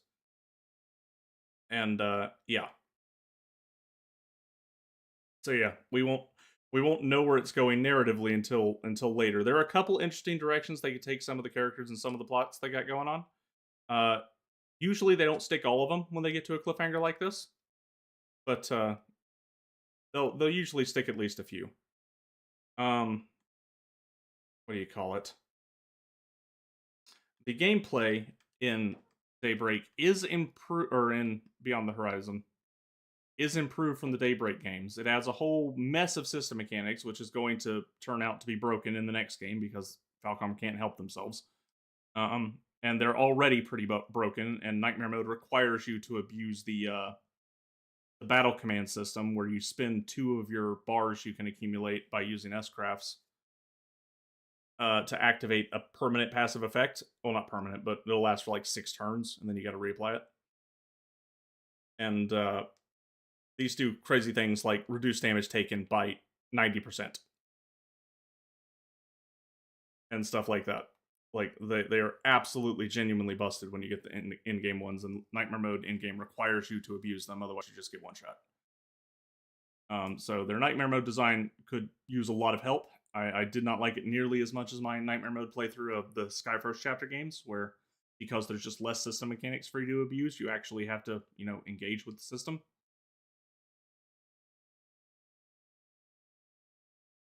But on the plus side, the animations all look very good in combat now. There's aura farming out the wazoo, and all the big dumb attack names that are being called out when the S-crafts get popped, and the animations are just the right length for every single one. Unless it's like the 3rd or 4th time in a fight, I don't skip them every time because it's just fun to watch them. It's it looks good to do the combat, and it feels good the first time. The second playthrough, though, when you realize you have to use these blatantly busted battle commands and turn manipulation garbage, that I'm not so much a fan of. But the rest of it, on your first playthrough especially, is all golden. And that's fine. 90% of your enjoyment of this game will come through the first playthrough. The other bit you get from completion is only for crazy people like me. So they've greatly improved their little mini roguelike dungeon because these games have been taking place mostly in cities, so there's not a whole lot of random trails and canyons to go wander in. So they just have this virtual world set up by the dude who I told you, the Thorndike guy, the guy that you were like, oh, that he's obviously a villain. Well, you can go to his virtual space and do training there, basically, in the form of a roguelike dungeon. Just if you ever think you need to grind, you can do it from any save point. That's nice, and it's much better. No ridiculous completion requirements or S rank requirements like were in Daybreak 2 that made me give up on S rank or platinum that game. Because while I could have done it, the amount of playing that dungeon you'd have to do was truly insane in that game. Like it would take, you had to clear multiple floors hundreds of times to get all the completion metrics in that game. Thankfully, they cut all that nonsense. They brought the mech battles back. We only got to do a set piece fight as one mini phase of the final battle and one battle with Reen and Crow and their current mechs. But those are back. They're okay. They're better than they were. Previously, they in the Cold Steel games, they were they looked very pretty, and they were really cool, and big robots punching each other is awesome, but the gameplay, oh boy, it needed some help. And thankfully, they made the mech combat behave more like normal gameplay, just with wheels, or if you're in space, jet thrusters. So that's all nice and good. We'll see what they do with it in the next game. If they actually let you upgrade the mechs, or have them progress alongside the characters, so that you can not get thrown into a mech battle and have a totally different set of priorities in how you have to play. Let's see, what else?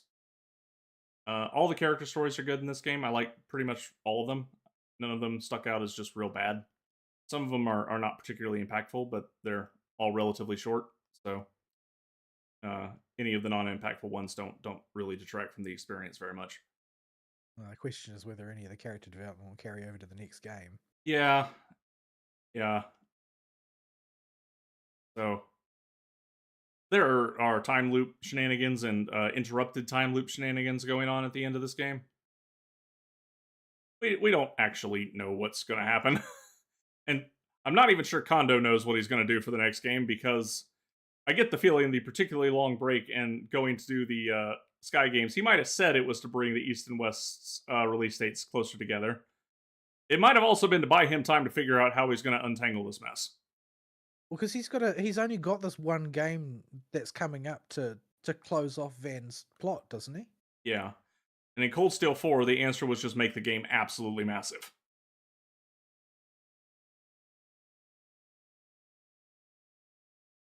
All right, remind me after the show. I will send you a cutscene snippet of the end of Cold Steel 3, and you'll see the worst cliffhanger on the planet. So, after Cold Steel 3, nothing can faze me from cliffhangers anymore. So, even though this one was really bad, I just am thinking, well, at least it wasn't Cold Steel 3.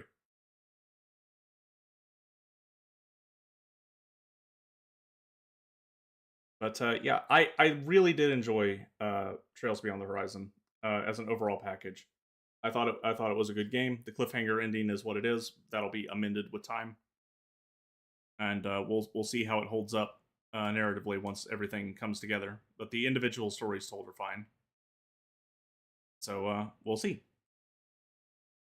You could say, as most Trails games, if you're into the series, I don't recommend starting here. Do not start here. Go all the way back to Sky, and work your way up.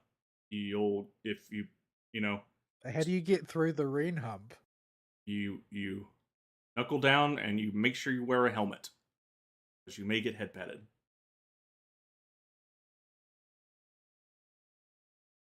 He just seems like such a crappy protagonist. That's why I keep calling him Kirito, because he just seems to exist in order for the world to revolve around him. Yeah, well, he's really popular with some people for some reason. Apparently, Just in like Japan, Kirito. The ladies. yeah, in Japan, he's a really popular character with a specific group of people. But it's clear the writers realize that Rin's a problem, because they've gone out of their way to not do that again.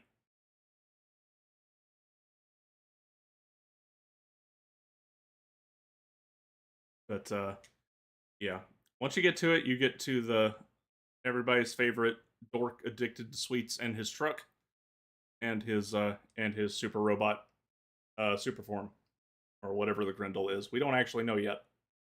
That's just been a hanging mystery that has not been revealed yet. And what Agnes would allege is his harem of hangers-on. Yeah, they did burn. I mean, he might not be Rin, but the world seems to want him to be. Yeah, he's gonna fight against it the whole way through, though. Well, we hope. We don't know that. I hope.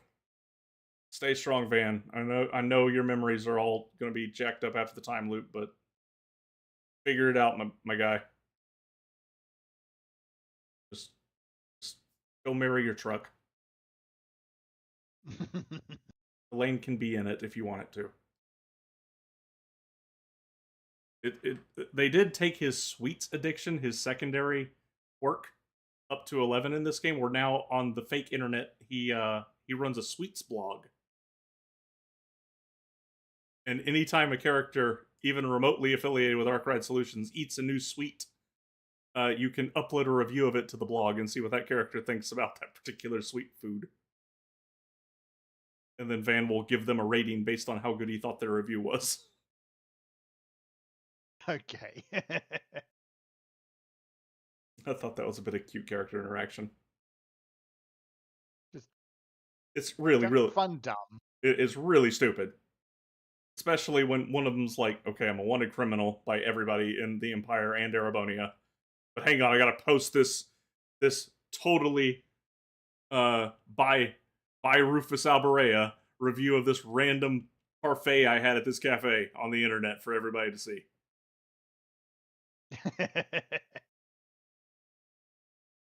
It's a mean thing to do to the cafe because now the authorities will go after it to investigate.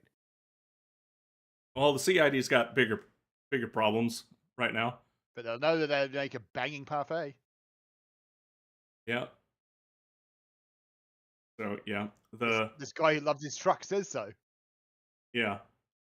So this game advertises that it features 3 protagonists, but really just kind of Reen has like 2 story chapters, and there's like 15 or 16 story chapters. 2 or 3 of them are Reen's, and like 2 or 3 of them are Kevin's.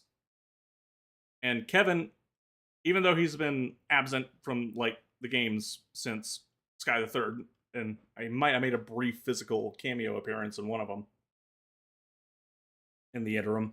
The running joke has been that they just forgot Kevin was a protagonist until this game. He gets stuck with the Goober Squad, and the Goober Squad is so goober that they are the only ones that get a beach episode.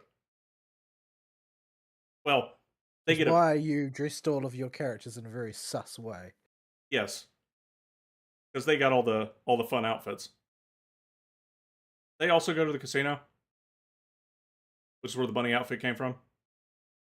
Because, of course. But yeah, so Kevin gets. This was really not appropriate for the sort of drama that you were showing me there. Yeah, no, I forgot I left Kevin's crew on New Game Plus in the funny outfits. I'm sticking sunglasses on people and got cat ears and swimsuits and bunny outfits on everybody. The world is coming to an end, and you've got a team of bunny girls dealing with it. Like, what? Yeah.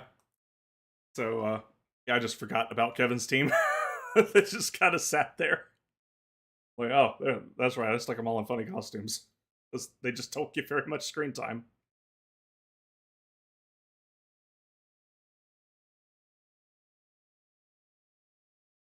So yeah, there's that. And actually, it's not even really a beach episode. It's a pool episode inside the only 6-star resort hotel in Zemuria.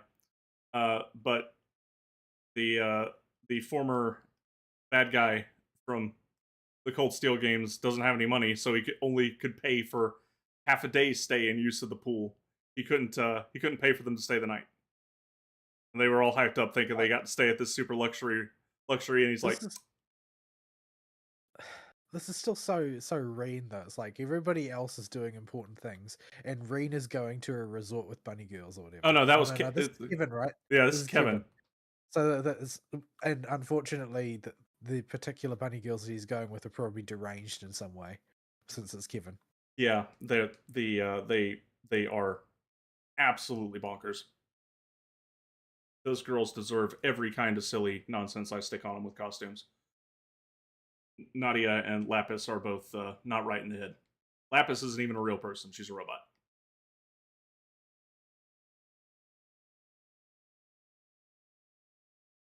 So that's Does he have the mascot? Is the mascot in that party? No, the mascot's in Reen's party. That's Toa. Okay. Yeah, Toa. It was when she was a student. Became like a pseudo mascot for Falcom for a while, and that she appeared in some way in every game. Like even in Ys and Tokyo Xanadu, she somehow made an appearance as an alternate version of herself, and they would use her in marketing all the time. And after Cold Steel, they kind of put her away because, well, she wasn't young anymore. But when they put her back in this game as a support party member, she can't fight, but she can follow you around in combat and help you with special battle orders, and will sometimes jump in for a follow-up attack after somebody with her little gun. But they needed to make Toa not lose her iconic thing as Toa, which is she's a very short girl.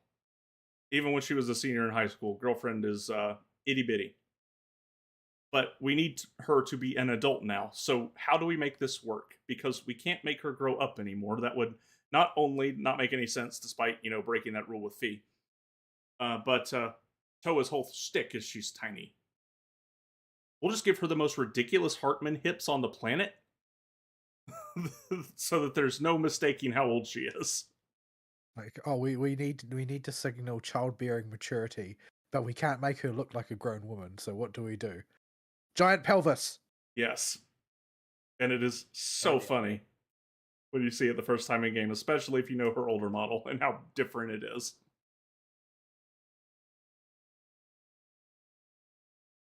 So The chesticle god didn't bless her. no, that one is still attached to Risha, even though Risha's in her mid-20s, late 20s, Risha stole all the growth from Toa. and everybody else around her.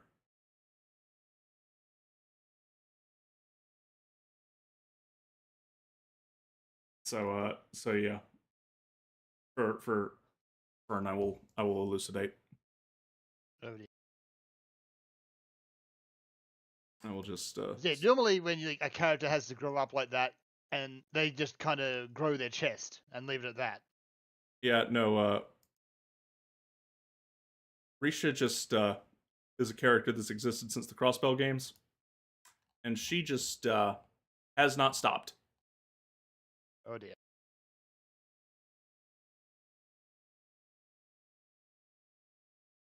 Like girlfriend is already got each one as big as her head.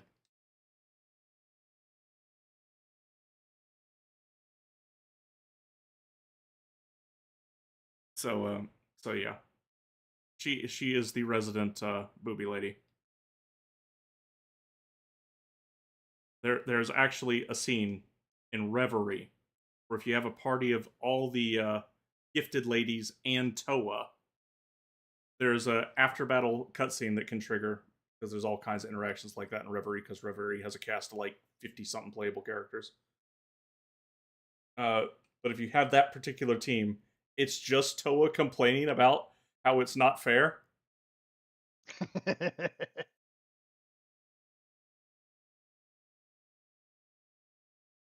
So I like the Trail series a lot. I like all the characters, and yeah, I really don't worry about nitpicking it too much, except Rain. I really don't worry too much about nitpicking it. I'll let a lot slide with Trails, just because most of the package there is good enough, and it's just the turn-based JRPG I like the most of all of them that I've managed to stick with and keep playing. That series just always, I'm happy when a new entry comes out. I don't care how dumb some stuff is. I don't care how wacky the narrative gets. I just want to know what happens. Sometimes the dumb and the wacky adds things anyway. And oh boy, does it get dumb sometimes. There are plenty of moments in that series where you could go, they jumped the shark, but I'm still on for this ride the whole way through. And yeah, I would evangelize for the series harder, but if I do get somebody hooked into it, I know for 4 games I'm subjecting them to Reen. Just because. Yeah. Well, 4.5. It seems like it's sort of like unavoidably important to the plot. Yeah. That you've got to deal with this sort of like womanizing serial head patter who has the entire world revolve around him because the plot says so. Yeah, there are shades of Reen where he can be an interesting character when they're going over the top with his dark and troubled backstory and how he got over it and became a normal person and how he needs to stop, taking burdens onto himself all the time. All that can work. You could have made that his full character. You didn't need to have everything with a taco instead of a sausage latch onto him to make him interesting. That's kind of weird when they do that. I mean, literally, anything. If your organs are internal, there is something about Reen that just makes it go, yeah, I just need to stay attached to that thing. Even if you are his sister. Or way too old for him. One of the routes is bang your teacher. Yeah, of course. I mean, he waits. Hey, what's your persona? He waits until he's 21 at least before he does, but it's still a route. But how did they handle the canon issue? They just pretend he hasn't picked anybody yet. Oh, so in other words, they didn't. Yeah, they just shoved that one right down the hole. Like, we're not gonna address that because if they do address it, they're gonna hack off everybody. There is no correct answer because there's like a 1 in 40 chance your ship gets picked with Reen. So, I'm pretty sure. Like that 50% of the player base picks the same one you did. oh, the canon one, or the closest to canon one, the one he meets first. First girl always wins. Yeah. Yeah, Yeah. you would think that. Back when I was more engaged with communities in air quotes, that was not the impression I got. Yeah, but now they can undo everybody's memory, so it doesn't matter. Because it's true. So yeah, the big plot of this game revolves around one of the Septarians we had yet to encounter, and it's the Septarian of Time, and Septarian of Time does time things. We don't know how severe those time things are yet. We only know bits and pieces of it from the game, just enough to ask questions, but hopefully Kondo's taken this time while the Sky remakes are being made to get stuff together and either give us a monster game that just goes long enough to answer all the questions, or he's got some really good answers that he's cooked up. And after this one, we've got, he says, 1, maybe 2 more arcs, and he's expecting one of them to be abridged and then a finale for Zemuria. But supposedly the next game will be the last Reen game, or not Reen game, fan game. But we'll see where that goes. He also said that Cold Steel 3 would be the last Reen game, but we wound up with Cold Steel 4 and Reverie because they just ran out of time while making Cold Steel 3. This is the reason it ends on the worst cliffhanger of all time. They just literally ran out of time. They're like, we gotta push something out, guys.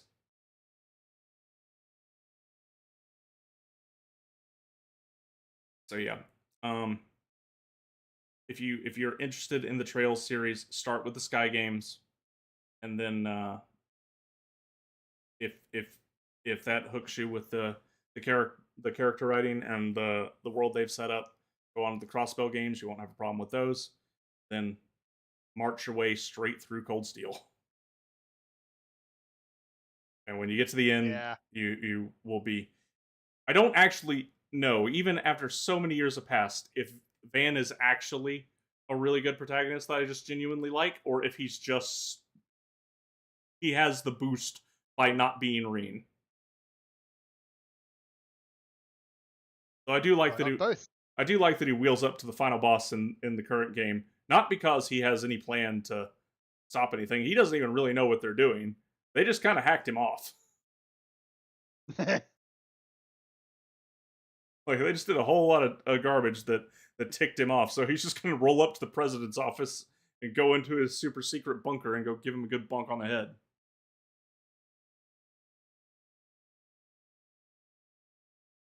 Big Estelle energy right there. So yeah, and that's all I got for Trails. Just, I know nobody's probably ever going to play it. When the next game comes out, I'll probably just take the spoiler cap off. I just went ahead and streamed. Realistically, I'm probably just gonna play the first Sky game again. I'll buy the remake and I'll play the first Sky game again. Yeah, and then you'll get to Kurt in the second chapter remake and get stuck again. I didn't get stuck. I beat him. I did. It's just that it took so long that I ran out of gas. Yeah. Yeah. The first part of Sky on harder difficulties, I don't know why those first 3 hours of that game are so hard. Sky second chapter in particular, just if you have not played it and you own Sky second chapter, go boot up hard mode and go do the first 3 hours from a fresh save. And when you get to Kurt and you are traumatized, come back and let me know. Yeah. The Trails series is one that I've wanted to do for a while, but every time I look at it, it's just so big. And it just keeps getting bigger. But since they're remaking the first 2 games, those are unfortunately. While I don't think the old style has aged poorly at all, it's not like some of the older anime styles or older art styles where it just didn't age. I thought it worked fine. I don't know how they're going to make Righteous Witness look good enough to justify its inclusion, because part of the whole reason it was so cool when Mueller did it was because his S-Craft had this ridiculous over-the-top animation, given the limited graphics, but we'll see. But Are they planning to overhaul which ones and some? Like what ones have been laid out for right now remaking? Right now only the Sky games. Right, but all of them are slated to be done. Yeah. The first two Sky games. Sky the Third is, while it uses all the same characters and takes place in Liberl, is Kevin's story, not Estelle's story. So it starts a different narrative, and it's a totally self-contained game. Trails 1 remake is already out, isn't it? Yeah, first chapter's been Sky remade. 1. Yeah. Is there anything in it that was not faithfully conducted? Like, is there anything lost in between the original and the new one? In terms of pure content, it's a pretty close 1-to-1 remake. Well, I mean more sort of in terms of experience. Oh, like, is there anything that you're really losing?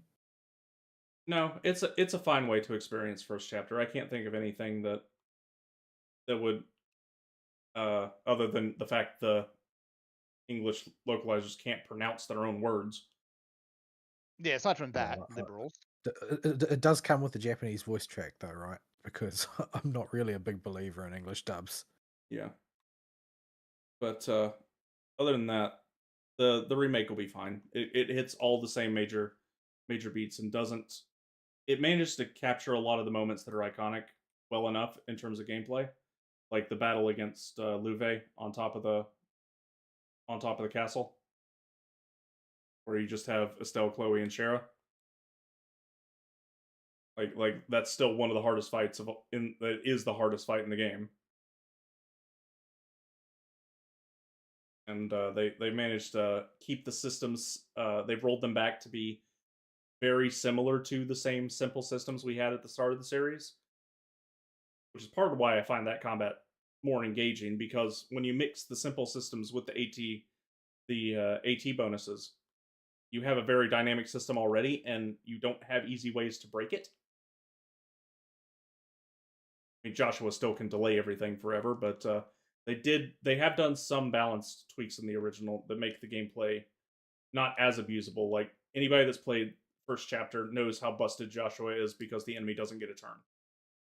I didn't do that. I sort of like steered around it. Yeah.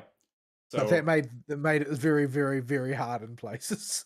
yeah, they've nerfed that so that delay acts as more of a bonus, but it's not going. You cannot indefinitely delay by just stacking delay courts on everybody.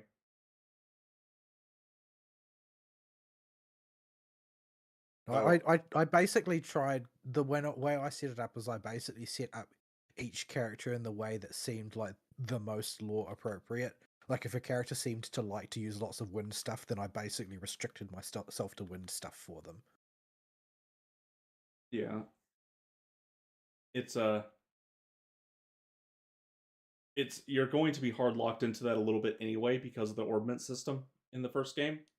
Like, Shara's going to have 2 wind slots that you have to use, and like 2 orbment lines, one long and one short, and that's going to restrict what you can use because it still uses the orbment line system. And that, I think that simpler system does make character building both A, faster, and B, just more interesting, because your decisions actually more thematically appropriate too, generally speaking. Like it's going to skew that character in the direction that in lore they would probably fight this way. Yeah, like you'll naturally be forced in that direction, at least a little bit. You'll still want to try and cram like an action quartz on everybody to get speed, and like a strength quartz on everybody that does physical stuff. But each quartz and its power is also assigned a value in an element, and the total value of your elements. So if you have like 2 fire quartz that are worth 5 points of fire, you can cast like level 2 fire spells. But if you add some wind to it, now you can cast level 1 AoE fire spells. And these kind of things, when you look at the chart, make for very interesting build decisions where every quart swap comes with a big, impactful change to your moveset. So all that mechanically is mostly still there. Um, the and the story, I can't think of anything that was taken away from the experience. Are they definitely reproducing it and they're not going to do something fruity like, oh, this is actually a different time loop? Yeah, no, it's a 1-to-1 remake. Like you can tell they went into this with the intent to make this a 1-to-1 remake because they use the exact same map layout. The chests are all still in the same spots. The final dungeon is still just a whole bunch of square rooms that go on forever. The we ran out of time dungeon. Yeah, we're making a PSP game and we ran out of time dungeon. So, like, yeah, the layouts are the same. They were very focused on staying relatively faithful to the original. There are a few additions, like the scene where Agate encounters Louve on the road while you're going to Roland is expanded into giving Agate a proper fight scene with Louve, where he doesn't get insta-bodied. He still gets bodied, but he gets to at least show off a little bit first and impress Louve Show before. that he's actually a capable fighter as opposed to being a constant jobber. Yeah, until Louve decides, okay, time to unleash more full potential and just absolutely curb stomps him. But he gets to actually do something now. Because I mean, lore-wise, he's supposed to be very successful at what he does, Yeah, he's A rank, I think. but he just seems to lose every encounter. Yeah, like Estelle and Joshua are nominally canonically B rank, but who would you rather have come fix the problem? Agate, the A rank, or Estelle, the B rank? Both Well, of the these one that are, has the plot armor.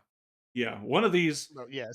both of these are going to hit things with a stick really, really hard, even though one stick is made of metal and roughly shaped like a sword. The other one's just straight up a stick. Well, no, there's a very concrete reason to bring Estella along, and the reason to bring Estella along is that if something goes horribly, horribly wrong, Cassius will show up. Yeah, yeah. Her daddy would well, there's just no scenario where she will need her daddy because she has them bright genes. Makes her stick bonking so good she doesn't need it. She's far more concerned about sneakers than jeans. That is true. Well, she might be more concerned about fishing poles than sneakers, but the same company now makes both, so she's just screwed. Her wallet is dead. But anyway, I've rattled on about Trails long enough. I just really enjoy that franchise and want to see more. And we'll be playing the second chapter remake close to or when it comes out. And that is Later this year, fall, I think.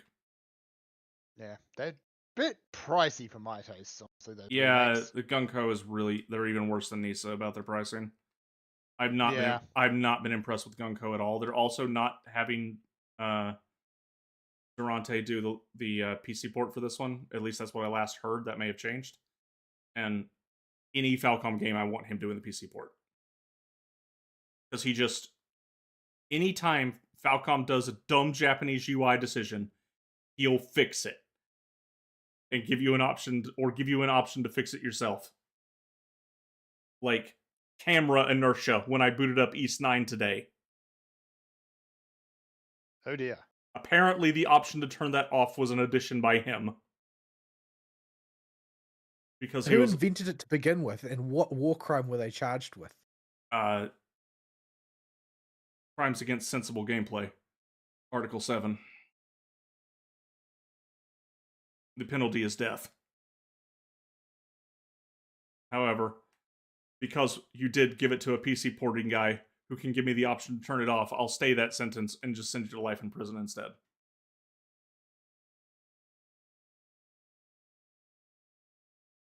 Like, oh my goodness, why? So I hope that changes and he does do the PC port for second chapter, because he always every time he's put out a game, like the worst we have is a few high speed bugs, and they're usually funny. and you have to go out of your way to activate them. Like there Unless was the character gets punted out of the battle.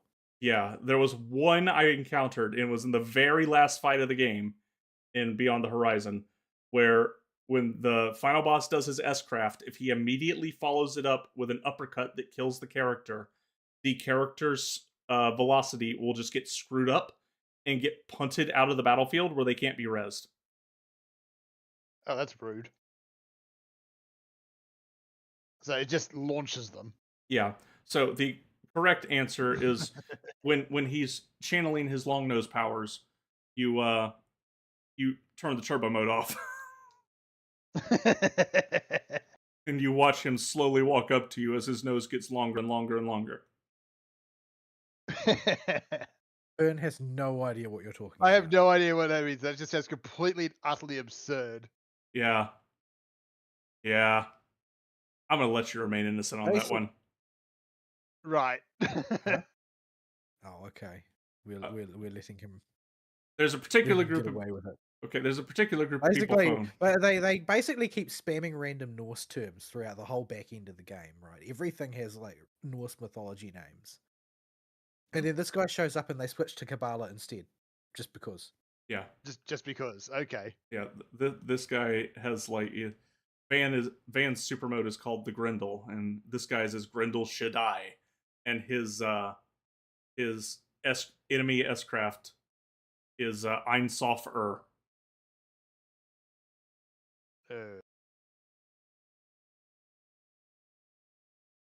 I don't know if that's enough for you to put all the pieces together, but you'll see what I meant if you think about it hard enough. Yeah. All right. We should move on because time. Yeah. So I'll let y'all can go through any news topics because I was wrapped up in Trails World all week. Well, some of the news topics, but Yeah, mostly it's just been everyone laughing about Highguard. Yeah, I'd like that was what was happening on social media. Like social media was mostly Arknights for me. People burbling about Arknights, arguing about Arknights, complaining about Arknights, praising Arknights, one way or the other. But other than that, the High Guard sort of deployment and its complete underwhelmingness, like. Nobody I expected almost this feel bad for it. I almost feel bad for it because it's not like a giant Sony-funded engine the way that Concord was. Like it's not like a ultra refined corporate slop game that they just expected people were going to cooperate with. It's just a game that's just not very good. In a totally conventional way of not being very good. I've seen people speculating that somebody cancelled on Keeley at the last minute, and he had to just grab the nearest game to fill the last announcement slot. I've seen But that, I don't and know I've if that's also based on anything. seen. Yeah, the other one I've seen is Keeley was just so enamored with Highguard that he just gave them a slot. Enamored with what about it? There's nothing to be enamored with. I have no idea. So yeah, it's just everyone's a blaming really, Keeley for it. really standard hero shooter with very few heroes to pick. Gigantic empty maps. Yeah, I mean it's not like fundamentally a terrible idea or anything like that, but it's just something that nobody really wants to play. Well, I mean, there's always going to be an audience for these things to some extent. Like, there are still people that are defending it and saying, no, it's actually quite good. It's got these shortcomings, but there's nothing fundamentally wrong with it. It was, yeah, but one of the things necessary for this to really work is for it to be popular. Popularity is unavoidable. You need it. There's no way to really generate like niche success for something that requires like a really healthy player base. Yeah, and if no one's playing the game, neither are you.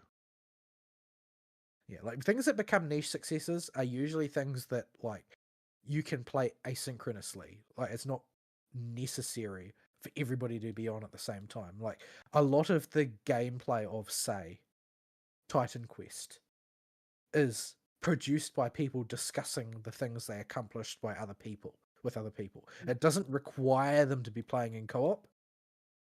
You can still have a Yeah. community without that. But something like High Guard, no, that's not an option. That's not something you can do. You need to be able to log on and play at any time without queuing for 3 hours. Yeah. So really, it that doesn't matter if there's a handful of people who think that it serves them well, because you need more than that. yeah, if no one's playing the game, it's a failed game. That's all there is to it. That's the same fate that's going to befall all the 5 billion extraction shooters that have come out over the past 3 or 4 years. Yeah, because they're entering into a very overcrowded market as it is. Highguard had a lot of We've attention. seen this. Go ahead. Well, I said we've seen this exact same pattern followed through multiple times with the MMO, with the LOL games, the hero shooters are just like hero shooters and extraction shooters are just the of the moment example of the exact same thing.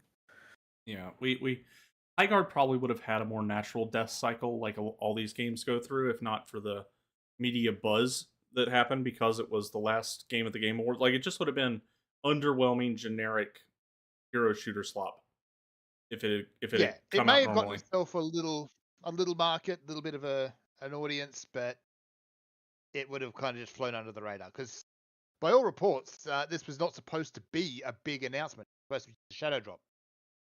Yeah, and but the media attention around it has hastened its death considerably. From instead of the 20,000 people you would get playing it and then have the steady drop off once they realize nobody else is playing the game, as with all these type of games. But instead, what we've seen is, like, I've heard the player base is already under 10,000. Yeah, it dropped off real quick. Well, yeah, because they showed up and they saw nothing new. Yeah. But yeah, the other thing that I've seen a lot of people talking about, in a similar sort of tone, I guess to some extent, is the new Fable. I have not seen a whole lot about this. I missed it. So basically, do you remember the announcement where they have Yes. that guy from the IT crowd or whatever as the giant? And that was basically they were selling it on that guy pretty much. But the main Yeah, thing and that then they most killed people him took off. away from it, was the absolute hideousness of the main character. Yep. Like just an absolute picture perfect example of the uglification of Western game characters. And this was the only thing that really made the game well known. Which is actually quite impressive considering that in the past, the characters of Fable have always looked like potatoes. Yeah, but they've always looked like potatoes in a very sort of like stylized cartoon comic way. Not like this is actually designed to look like a woman who's kind of ugly. Yeah, it was always potatoes because, we were limited by the original Xbox. It wasn't between Xbox and art style. It wasn't a conscious choice to potatoify everybody or potatoify your main character. Not for the main character, no. For the townspeople, yeah, kind of was. So there are lots of jokes about it being Britain. Let's just say that. Yes, but they got a lot of backlash over this, and so what they've done is that they've jammed in a character creator to allow you to play a male character at the last minute. And they're claiming that, oh no, you chuds were wrong. We weren't just trying to force you to play an ugly woman. This was just an example character. There's actually a character creator in here, and it's always been that way. But the problem is that the male character in their promo footage uses the same walk loop. So the male character doesn't walk. The male character minces. Oh my. Everywhere. Like, the only mode of transportation, the male version of the player character in Fable in the promo material that they produced to meet their promo deadline, is to mince along. He minces everywhere. He can't not mince. Got that hip popping motion going on. His pecs jiggling. Very much so. Very much so. Like, it is the most homosexual looking male character in any game ever, which is a real feat considering some games. That's actually, honestly, kind of funny. But the thing is that it would, it would have probably passed unnoticed if they were not so staunchly declaring that it wasn't the case. It's like Yeah. the lie is what made it obvious. Like if they hadn't said anything, then people would say, "Oh, they just cheaped out. They just cheaped out because they were trying to meet a deadline, and maybe the final version will have a proper work loop for the male character." But no, they claimed that no, it's always been planned like this. It's always been planned like this. When and And it's no transparently a risk. reaction. And so, anybody who for whatever reason wants to play the male character can mince around this fantasy world. I mean, maybe that's There just is a how certain appeal in doing that for a while, but M- it would get old really quick. maybe there's a scenario where in California or wherever this game's being made, they look outside and they see men walking. That's just how they walk these days. Yeah, I guess that's technically possible. I mean, if that's just like, well, I mean, that's what a work cycle. Like, we got this guy from our art department, and we used him for the mocap. Like, I mean, there could be so much estrogen in the water down there that their hips are wide enough to pull it off. Oh, but yeah, the thing is that if they hadn't tried to lie about it, it wouldn't have made a difference. But now that was all that anybody was talking about. yep. But just don't lie. You don't. It never works. People will always figure it out. If there's one thing corpos are incapable of doing, it's telling the truth. Once they get stuck, especially their social media team, once they get caught out, the only thing they can do is make up a whole bunch of crap, pull it out their butt, and double down on it. But people would have a lot more respect for you if you just admitted, say, yeah, okay, we goofed. Right. Anyway, what else? Something I saw released this week past. Sort of last week, sort of this week. I don't know if any of you remember because I only ever played the demo because it's one of those games from that era. Oh boy. Fighting Force, 1997. Honestly, It was a does not 3D ring a bell. brawler. What It is was a this? 3D brawler, but I had never played a 3D brawler before. Why does this ring a So bell? it seemed just totally incredible to me. That is re-released on Steam last week. Let's see. Fighting. Oh, it's one of these games. It also looks incredibly cheesy. It is incredibly cheesy, but it was 1997. Everything was didn't- cheesy in those It didn't even days. qualify as cheese back then. Back then, the standard action movie was an 80s cheesy schlock action movie. That was all action Yep. movie. That was all action movies. Choose from up to 4 playable characters: Hawk Mason, Mace Daniels, Ben Smasher Jackson, Alana McKendricks. Yeah. Pick more 90s action hero names than that. Not really. No. That's about as Yeah. 90s cheese as they come. But it was on one of those demo discs that everybody had in the 90s. Yeah. Yep. That's why I remember it.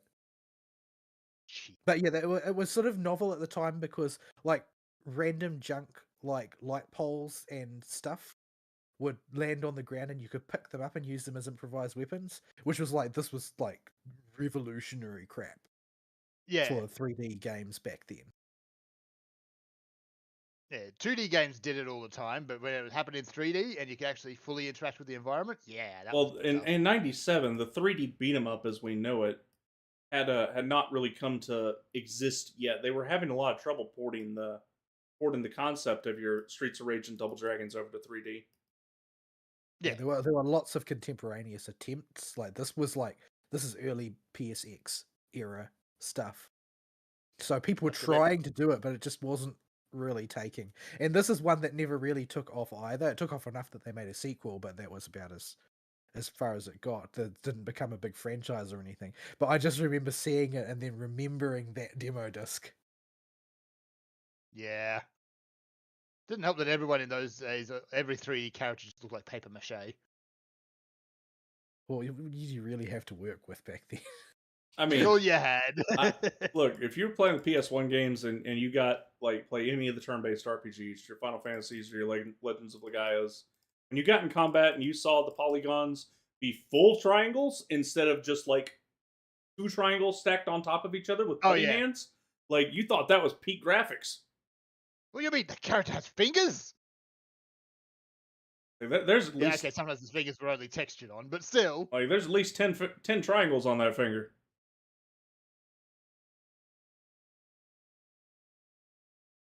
Did I see anything else this week? Somebody help me out here, man. I'm digging Um, around, but I'm not seeing much. I was busy trying to stop the president from going to space. What, you want him to remain tainted by capitalism, do you? Well, yeah, because we don't need communism. We do have one that hasn't really hit the main news yet, but apparently there is some sort of Blizzard showcase going on at the moment. Who cares? I know, right? Blizzard is over. I'm so tired of seeing all of these content creators try and revive being excited about Blizzard products. Oh, And you can tell that even they don't buy it.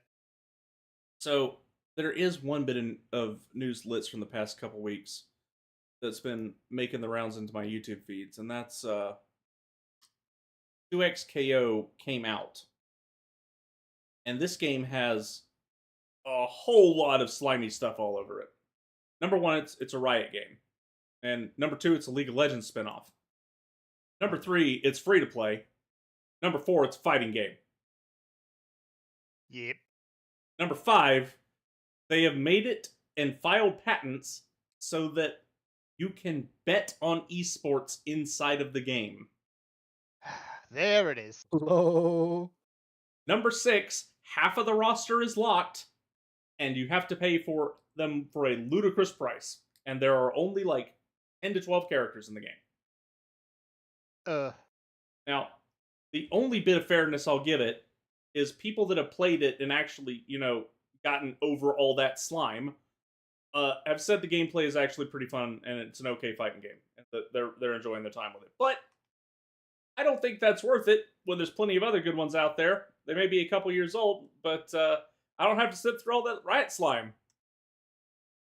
So much slime. Yeah. Putting the betting directly into the game, just easy.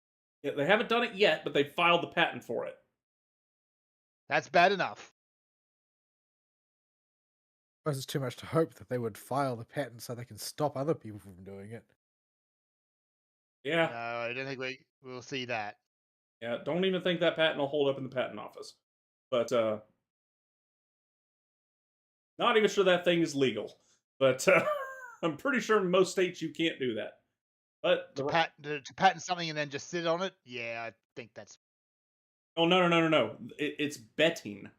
In the U.S., gambling's illegal. betting. Yeah, in the U.S. federally, gambling's illegal unless specified by the states. They've got somebody who's like 1/64th Native American or something on. Yeah, staff. there's a whole lot of caveats and provisions that let Native Americans do it. But if you're not an Indian, you can't freely gamble. Huh. That's why there was issues porting over all the Yakuza mini games to the U.S. and why a bunch of the Western versions have like pachinko and stuff cut because they qualified as gambling mini games. See. Because they were literally just ports of real world pachinko machines, and that was too much for the legal team. So I'm not even sure that's legal in the U.S. Now, here's the other thing. Riot Games is based in Seattle, I'm pretty sure. The absolute worst place you want your company for any product to be. I can't think of a place on the planet that makes me go, oh no, and have no faith in the product more than hearing it's developed in Seattle. So, I don't know what their laws are like over there, but they have a penchant in Washington State for just ignoring the laws. Because the law just isn't enforced over there if you have the right politics.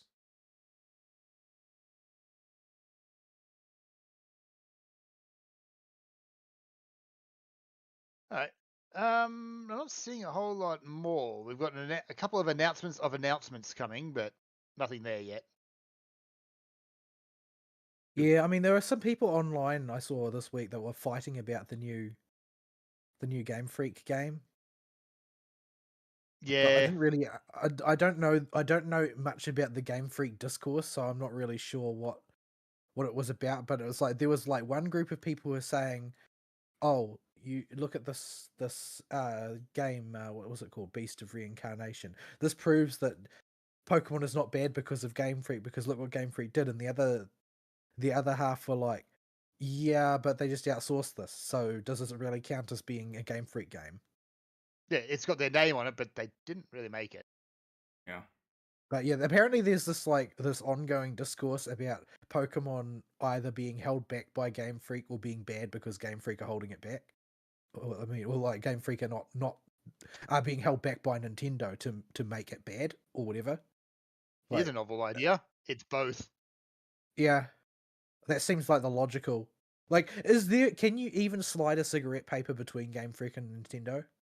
Not Like, is it really. really No. meaningful to consider them separate companies? No. They I don't even No. know if I don't know how the Game Freak is set up as a company, but I would not be surprised if they have shares, even private shares, if Nintendo isn't a huge stakeholder.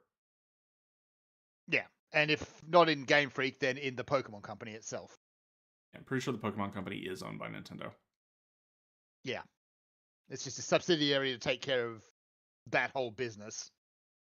But I mean, like realistically, what else does Game Freak do other than like now they've got this new thing that they've supposedly made, which Alleged. looks like every other kind of game of its generation. Like there's plenty of room for it to distinguish itself, but it still looks like so many other things on the market right now. I'm sure it would be. It's supposed to be a action RPG of some kind, but I don't really know exactly how. I doubt they even know. I haven't watched the trailer or anything. I just saw a whole bunch of people fighting over it. So Yeah, I am aware in my periphery that something like this was coming out, but I could not tell you Yeah, or even what the game I looks remember. like. Yeah, I remember it got announced, and that was about it.